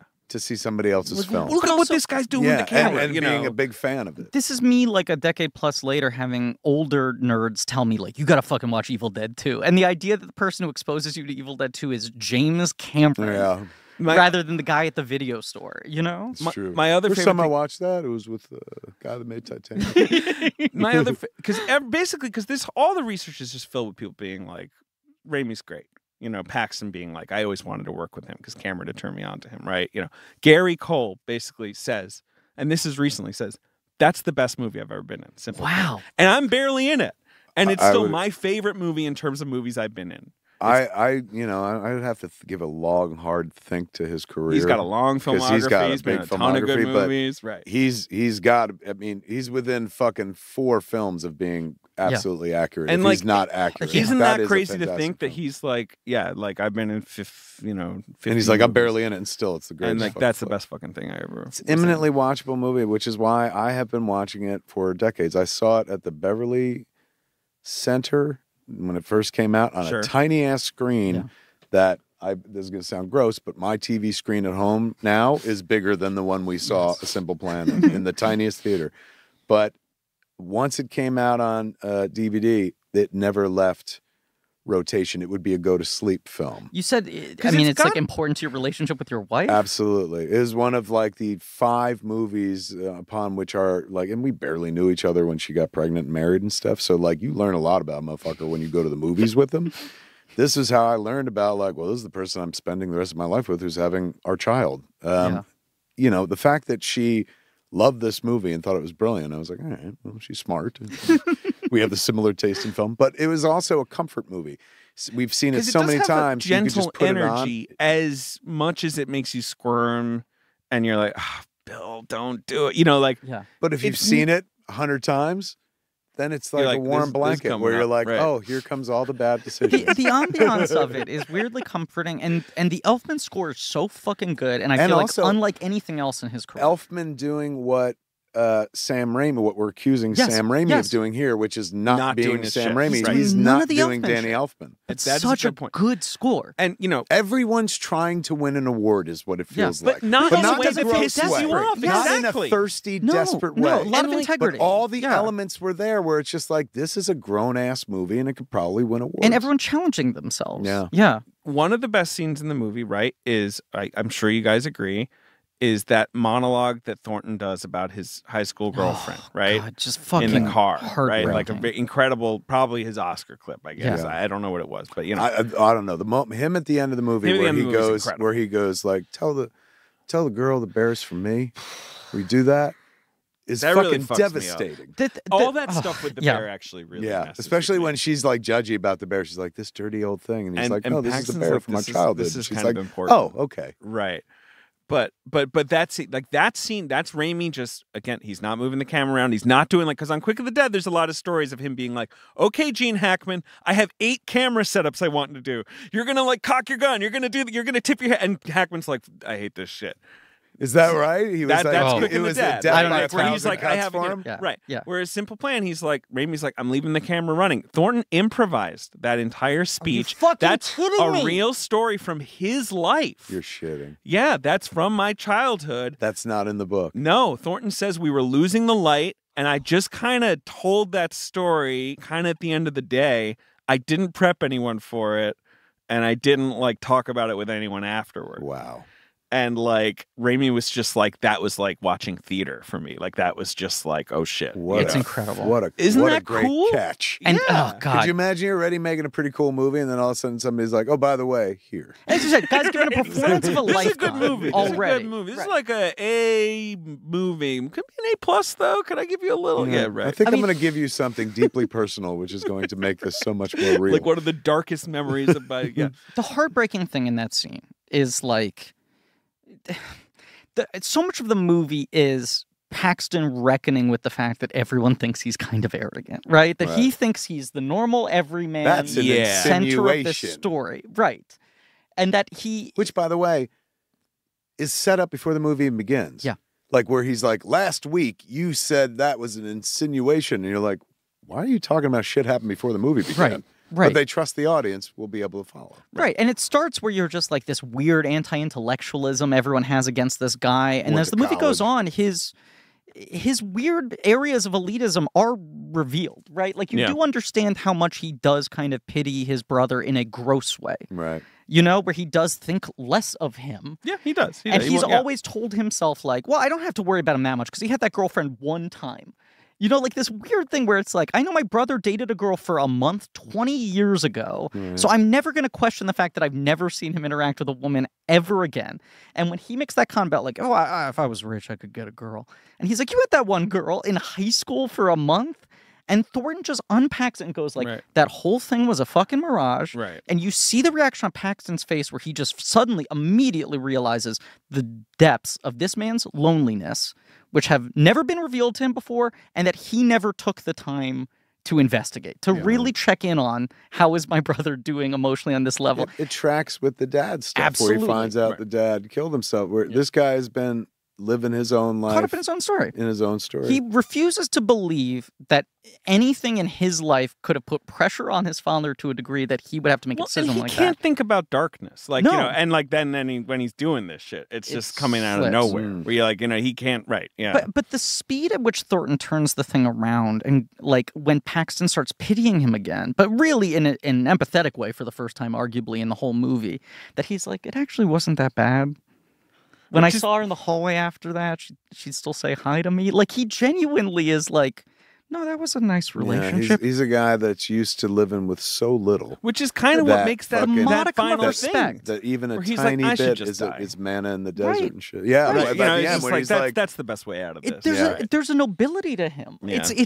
it's true. Even in that scene where he's just like, this is the smartest plan. Like this will work. Right. I'm not saying it's the right thing, but No, where no. he's like, I've thought this through. Right. Yeah. You have a kid. Her life's more important. Right. What am I going to amount to in the world? Like, I don't feel bad about this. And also, he's just like, I can't live with this shit. Right. He's like, I can't. You think might be about able this every to. day. I don't have the processes to. Yes. What do you want to say about Well, it? we're celebrating the dramatic parts, like the sad parts of the performance. He is so funny. He's fucking And hysterical. the scene that I feel like I want to make sure we mention it is when he is doing the impression of Bill Paxton. He's like, do the bird. Who- Where he you ever goes see this- someone drink like that? Where he That just- is so. It is insane. The it is impression so of Him the ducking funny. the bird makes me laugh every fucking Yeah. time. Yeah. Where he does his face, he's like, And the way he changes too, and you see how he hangs with this friend and how their relationship, and at how first they you're hang sitting there out, how going they like, joke he's around. selling out his fucking He's brother. fucking it up. Yeah, Right. and then all of a sudden he's like, oh shit, he's That's the turning scene around. where you start to realize what his intelligence is. Right, that right? he's not the right Because you're simpleton. like, this is Yeah, him yeah. doing the same shit he did where he walked up to the sheriff and said, like, you tell him about the plane? Where he's like overplaying his hand, getting sloppy, you know, like right. unable to like stick to his allegiances. And then there's that moment where like Paxton's like, we should leave, shut this down. Like he doesn't want Billy Bob Thornton to blow it. And Billy Bob Thornton doubles down and he's like, no, we're staying. Don't be a fucking coward about this. You stay here. And you think that it's just he's going to vent all of his pent-up anger at his brother, which I think he is does. doing. Yeah. Yes. Right. He Right. does He's having his cake and genuinely- eating it's it a too. really In a felt- roundabout but way. And he's he's also fucking like, really putting the screws to Hank, but then I'm nailing he this harder than releases you it. think I am. Yeah. Right. Your plan was not going to work. You were not going to be able to sell this. I can get through to him, Right. and it's going to eat me up inside. That I mean, he has the line in that scene where he's like, "You're more of a brother to me than he ever is." I got That's nothing very in common telling, with Which very this. is honest, right. yeah. I mean, it's and A it little feels truth. true. Yeah. Yeah. Yeah. yeah, that is a great. The only thing fucking we haven't scene. mentioned Well at all done, is just Ben. the brutality of the post, Jacob's death stuff, where it's like, now you have to burn the money. Oh. Now you have to live. That's the sweetest plum, bro. Exactly. That's, Now you that's gotta when you're be watching alive. the movie and you're like, Yeah. oh, this is delicious. Because you're watching the movie and you're like, this ends with a mobster cutting Bill Paxton's head off, right? Like eventually he gets it over I his wonder. head. I don't know. I'm trying to think like what I would have imagined because I'd have to go back to like '98. But what I would have imagined the ending would be. Because you just It keep never thinking was like that, though. the professionals might show up, right? Like Right. this was a whole thing. This was some drug run. This was some It'll become a bounty. more conventional thriller earlier. When Gary Cole Yeah. shows up, you're like, okay, are we finally cooking with gas? Like, and then it's like, no, Paxton gets to live. He gets to live in this prison like he's made for himself forever. You know. The how do you feel about the voiceover, beginning and end? I don't mind it. I don't mind it at all. I So like one Paxton thing I did not narration. remember when I watched the movie this time. You I were was sort of like, oh, there's a. Oh, yeah, yeah. I bumped into it, not in a bad way, where I was like, fuck this movie, but I was like, I don't remember there being. Are you anti-voice? I'm trying to think if you use voiceover. I don't know that I've ever used it. I did a little bit at the beginning of Jersey Girl, but that was like a fix in post. Right. But generally, no, I don't think I've ever used it. Because obviously it has a bit of a, some people are like, oh, you can. No, But no, he no, does no, it no, very yeah. sparingly. It's Yeah. in the beginning. I think and it's then good. At the It's end. Almost novelistic. like Presumed Innocent Yeah. opens the same way. There's a bit of narration in the beginning. No bit of narration at the end. Country, also the beginning with Tommy Lee Jones over just sort of the plains, where it's just kind of like, this is more of a tone setting thing than anything else. It's what kind of tale we're telling. And this movie is not ending with a punch. Like, Right. it's not ending with a sort of like, you're rattled. Roll credits. Get the Right. fuck out of Can- here. can Which I- I like it when a movie does that, obviously. But this movie's like, and that's the rest of it. And Right. 6 more decades of Bill Paxton Right. feeling this way. That's what's going to happen. Can okay. I read what It is. the book It's ending fun. is? It's like Yep. the movie you imagine after the movie ends. Yes. Yeah. Is equally as enjoyable because you're like, oh, they're both in hell. Yeah, exactly. It's a And Twilight Zone periodically, ending. they must talk about Because it. I love Fargo, right? Right. But which is obviously sort of a cousin to this movie, right? Agreed. But Fargo ends, you're like, it's a bloodbath. Everyone's dead or in jail. People are being punished accordingly. Marge goes home. Her husband got the fucking duck stamp, and you're just like, oh, thank God. One good You're just thing. like, right, a little tear rolls. You're like, oh, it's gonna be all right. She's she's gonna like- have her baby. And This granted, is good. This it's is only, good. it's only the tree scent stamp, but still. But she, Yeah. some People need the people, little when people they need need the to tree make scent exactly. stamp when they raise the postage. Yeah. All this over a little bit of money.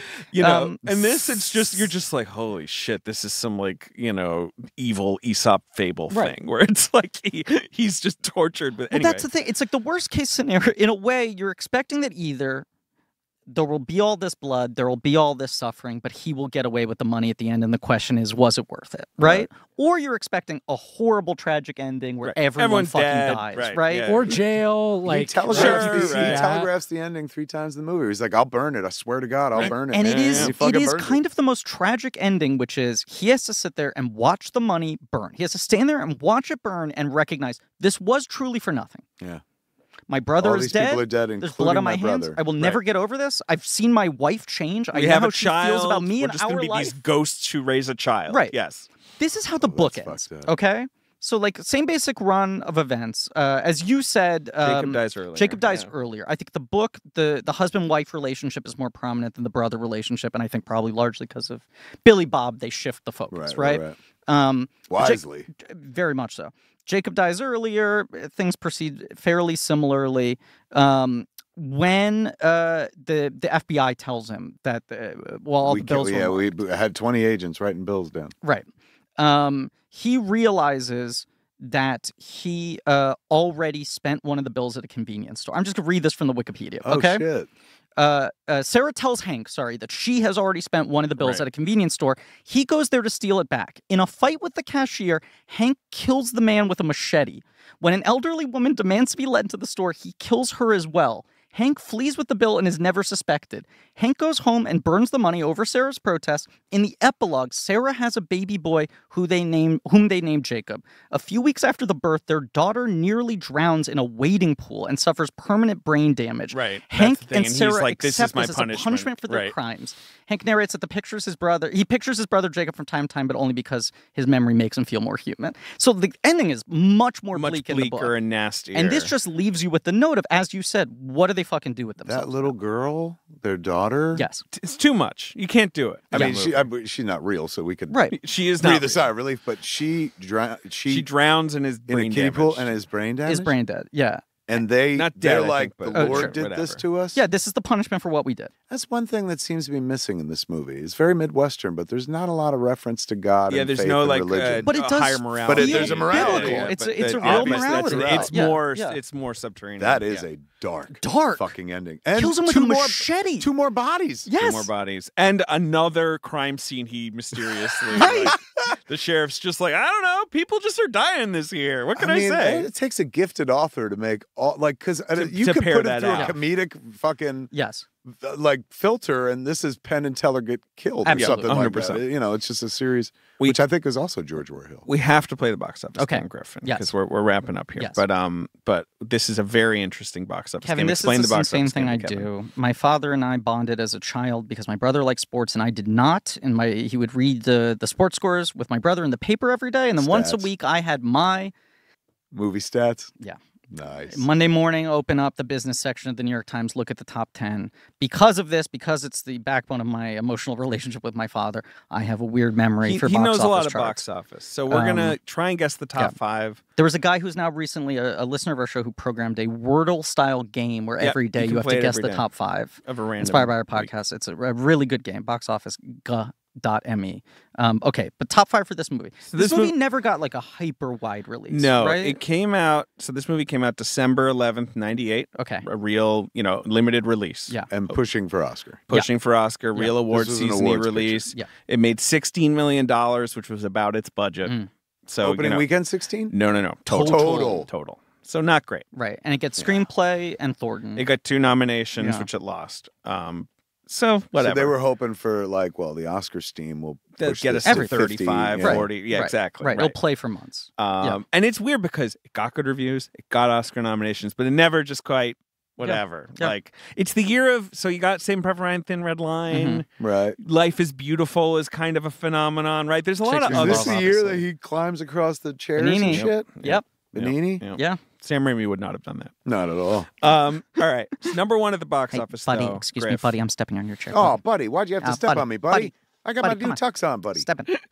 December 11th, 98, Griffin. Number 1 is a sci-fi sequel. It's new this week. Is it Star Trek Insurrection? Yes. Okay. Star Trek Insurrection, So which the is which third one? Murray Picard Abraham. movie with F. Murray Abraham as the villain. Wrinkle Man. Right. The sort F. of Murray plastic Abraham. surgery aliens, right? Yes. Not Yes, the most yes, successful. yes, The yes. second Jonathan Frakes film after the wild directed. success of First Contact, which he also directed. Okay, so I just remember my friend Keir Kramlich wanted to see this, and I had never seen an episode of a Star Trek Sure, show you're not a nor a Star Star Trek Trek movie, and I said I'm not going to jump in on Insurrection, and I definitely voted for something else in the top 5 to see, Okay, and said so I'm trying to remember. You're like, There must have you're been like some Mary Lou Henner, bro. Yes. Yeah, You've got a he's- Only with photographic this. fucking memory. only with this, but I'm just trying to think. There He's was a- some right, he has a terrible dumb memory for a fucking lot of stuff. baby. I don't remember what time were you. Okay, are well, ever set to record. Okay. you're probably gonna get. Okay, so number 2 is an animated film. Fully animated. Absolutely. The Rugrats movie, No, that is number 5. Prince of Egypt, No, no, Ants. you're close. I'm close. Bug's Life? Oh, it's a Bug's Life. A I Bug's Life. can't believe that I was know. my I was like, fourth geez, you're the guess. Pixar boy. So wait, Wow. that was number 2? Bug's Life is number 2. Okay. Is And it- Rugrats movie, as he already guessed, 5. is number 5. So you got Yeah. 2 animated movies in there. Bugs Life is in like weekend 2 or 3. It's in I think weekend Thanksgiving. Okay. It's made $83 million. Great. Now, I don't even want to do number 3 yet because it's such a big boy. Okay, we'll come back around. Number 4 is a thriller Mhm. with a movie star who's recently been in the news. It is Enemy of the State. Enemy of the State. Oh, shit. Yeah. Pretty fun yeah. movie. Jason Lee's in that, too. He sure Yes, is. yes. There's a lot of fun in that movie. He goes, There's a lot of fuck a duck. guys in that movie. Jack There's, like, Black, Jack Black, Seth right? Like, there's a Green. lot of Yeah, people it's just true. mixed Jamie it up. Kennedy. Yep. Yeah. Enemy of the State. That's a Tony Scott movie, Mm-hmm. of course. Now, number 3, it's new this week. Okay. We've mentioned it on this episode. On this episode. It's Okay. a family dramedy. It's a family It's drama got a supernatural twist. in 98 with a supernatural twist. Hmm. It's not a good movie. It's not a good movie. No. We mentioned it. It was widely discussed right at the top of this episode. It was widely discussed right Or at the... not, but at the top of the context about A Simple Plan. Oh, is it Jack Frost? It's Jack Frost. I did not know this. It but was Jack out at Frost the same comes out time? against Wow. A Simple Plan. They're my both new God. this week. Raimi must have been And you're sitting there crazy. going like, Yeah. I got money for one snowy movie. Yeah. What am I going to see? You're Does going this to see, snowman I'm going to see find the George money? Clooney fucking Frosty picture. Did Jack Frost outgrow Simple Plan? I bet it was close. It did. It made $34 million. That doubled. That's rude. So some other You movies know, in the but top think 10. about it. But Jack by the way- Frost is everything Yeah. you think of when you think of a movie. Something unrealistic. You're going Yes. to take on an adventure. Absolutely. Simple Movie Plan star. could have literally happened to somebody. And by the way, that I guarantee you, that is the movie I convinced Keir Kramlich That to see probably is instead it. of Star That's Trek what I thought it might Insurrection. be. No question. I mean, I'm sure you saw the Rugrats movie. You saw Bugs I'd Life, seen both you of those know, movies but 3 you times saw by those, this point. right. I'm saying this weekend I would have gone to see Jack Frost. Some I other vividly movies remember. in the top 10. The Water Boy. Okay. Oh shit. Meet Joe Black. Oh shit. Mhm. Babe Pig in the City. Wow. Notorious Bomb, which we've covered on this podcast. Yes. Great In movie. an episode that sequel everyone to likes. the uberly successful Babe. George Right. Miller being like, "Fuck you, I'm making this." That's a sequel. perfect example George of a Miller blank going, check. I'm taking it back. Yeah. Gus and Van making it Sant's sad. Psycho, which we just That Okay. we discussed, referenced earlier. Yeah. in its second week has dropped 62%. Oh. Audiences are like, "No, thank you." The idea behind the making of that movie, as he said many times, was just like Someone else is gonna do nobody it. watches Psycho. Yep, So right. what if I Let's did it in make color? them- Somebody's going to do it. So thanks, Bobby. I defend that movie. I think that movie is fascinating. We talk about that movie on I've been on a number of podcasts historically. I've been doing it since 2007. Hollywood isn't your Babylon. first time? This is not my first. I don't know if you could tell by my Jeez. raconteur nature. We talk about there's a moment in Psycho, a very famous moment where she gets killed in the shower. Heard of it? Yeah. And when Sometimes Anne called the Heche, shower scene. the shower scene, when Anne Heche is the one getting killed in the shower, Mhm. she's stabbed, she falls forward. The overhead shot Mm. has her brown eye on full display. One of the only times you've ever seen a major motion picture actor asshole. Butthole. Yeah. Not their cheeks. I know what you're talking about. Yeah. Fucking sphincter. That was the thing that, like, I don't care what Gus Van Sant did with Psycho. I was like, did anybody else see that? That's a choice. That is, I mean, how do you? That would never happen again in this day and age. Somebody would digitally erase that Sure, it butthole would like be they took a airbrushed cat's or out. whatever. Right. Right. They right. But digitally they erase. let it sit there and ride. And if you're like an asshole fetishist, if you go to Pornhub and you're like That's your favorite only of all time. assholes, Yeah. you can literally enjoy Gus Van Sant's Psycho for that 3 That's seconds. my new OnlyFans competitor I'm launching, which is only assholes. We're going to promise you one hole and only one hole. That's it. And you no. don't even know who it belongs to. Do you know that Disney Plus in their Splash, if you watch Disney Plus, the version of Splash they have digitally erased Daryl Hannah's butt crack? They didn't erase it. They extended her hair over it. Did you know that? Yes, but it's weird. Yes. So wait, stretchy in the CGI scene when hair. she's on the When she gets out of the water. Statue of Liberty and walks around. Anytime you see her tush in that movie, she no longer has a It butt is crack. covered in obscenely long. So you hair. That saying they movie would never already let- had a PG rating. Absolutely. You're saying they would never let someone show butthole again. They won't even let people show crack anymore in movies that were made 35 years ago. Was that? Yeah, that was always a Disney movie. It was always It's Touchstone. Yeah. So her ass was in the movie in the movie Changing theaters. standards. It's one of those classic '80s things where you're like, "Oh, there's a butt in a PG movie." You know, it was like exciting. But I mean, it's not even. Was it? It's a fairly chaste. Yeah, I don't even remember like the cheeks spreading or anything like No, that. that's what I'm the cheeks- saying. No butthole. And they still felt the need to Yup. protect us from Mhm. Daryl Hannah's 40-year-old ass. Yeah. Ass from 40 years Yeah, ago. yeah. Splash and It's beat. wild. Kevin, thank you so much for doing This this. is fun. You guys should be happy that I don't live out here. I'd be here every week, and you'd be Hey. like, "We don't want you to be here," but I'd be Well- like, "Oh, I want to talk about things." We'll lasso you in Yeah, again. you'll be back. Deeply satisfying, gents. What a Thank cool you. concept for Real a show. What a great conversation.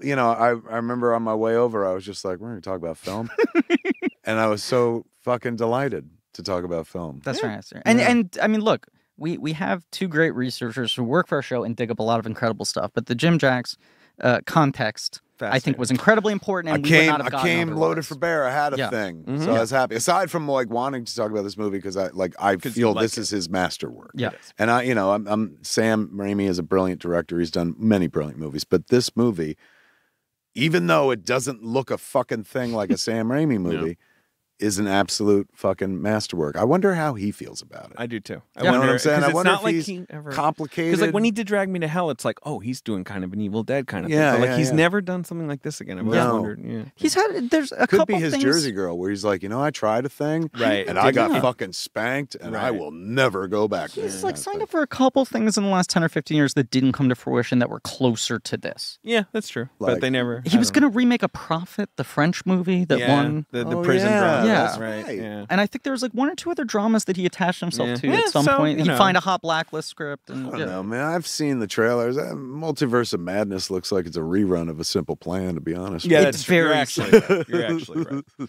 It's very similar. They go to every universe and they see if there's one where they get away Where with they got taking the it. money. Nope. Yes. Fuck. Jesus. Yeah. You killed me in this one? What's going on? Thornton's got the farm. It's doing great. They come to the, Gary Cole is president? the farm's doing great. Farm's blowing All up. They're going to kick us out of the studio. We yes. got to be done. Everyone should watch Masters of the Universe Revelation. That's true. We didn't even talk about that. A phenomenal show that you were showrunner on. I'm Magical very Little proud Man. to be. Your performance is wonderful, and your episode, as we say in the run, was, Episode 4 is the big. oh my yeah. god, Big orc rap. But thank you for that, and I look forward to hopefully finding other ways we can work together. In the future. absolutely, Yeah. fucking A. Yep. Thank you all for listening. Please remember to rate, review, and subscribe. Thank you to JJ Birch and Nick Lariano for our research, AJ McKeon, Alex Barron for our editing, Lane Montgomery, The Great American Novel for our theme song, Pat Reynolds and Joe Bowen for our artwork, Marie Barty for our social media and helping put the show together. You can go to blankcheckpod.com for links to all the nerdy things, merch, Reddit, what have you. Tune in next week for Love of the Game. Yeah, I can't remember. If it's We always for- forget if it's for the love or for love. It doesn't matter. there's one the and it feels like there should be two, but one of them is Something. missing. Yeah, for love of the game. Yeah. And you can go to patreon.com/blankcheck with blank check special features where we're doing not all Batman. Yeah, that's right. The That's right. Batman movies we haven't covered. So every Batman movie not directed by Tim Burton Or Chris Nolan. or Chris Nolan. Thank you all for listening. And I just want to, not to put him on blast, but one more time. Ben's text last night excitedly while watching this movie was all caps, ! Cold crime. Cold crime. I love it when it's icy, baby.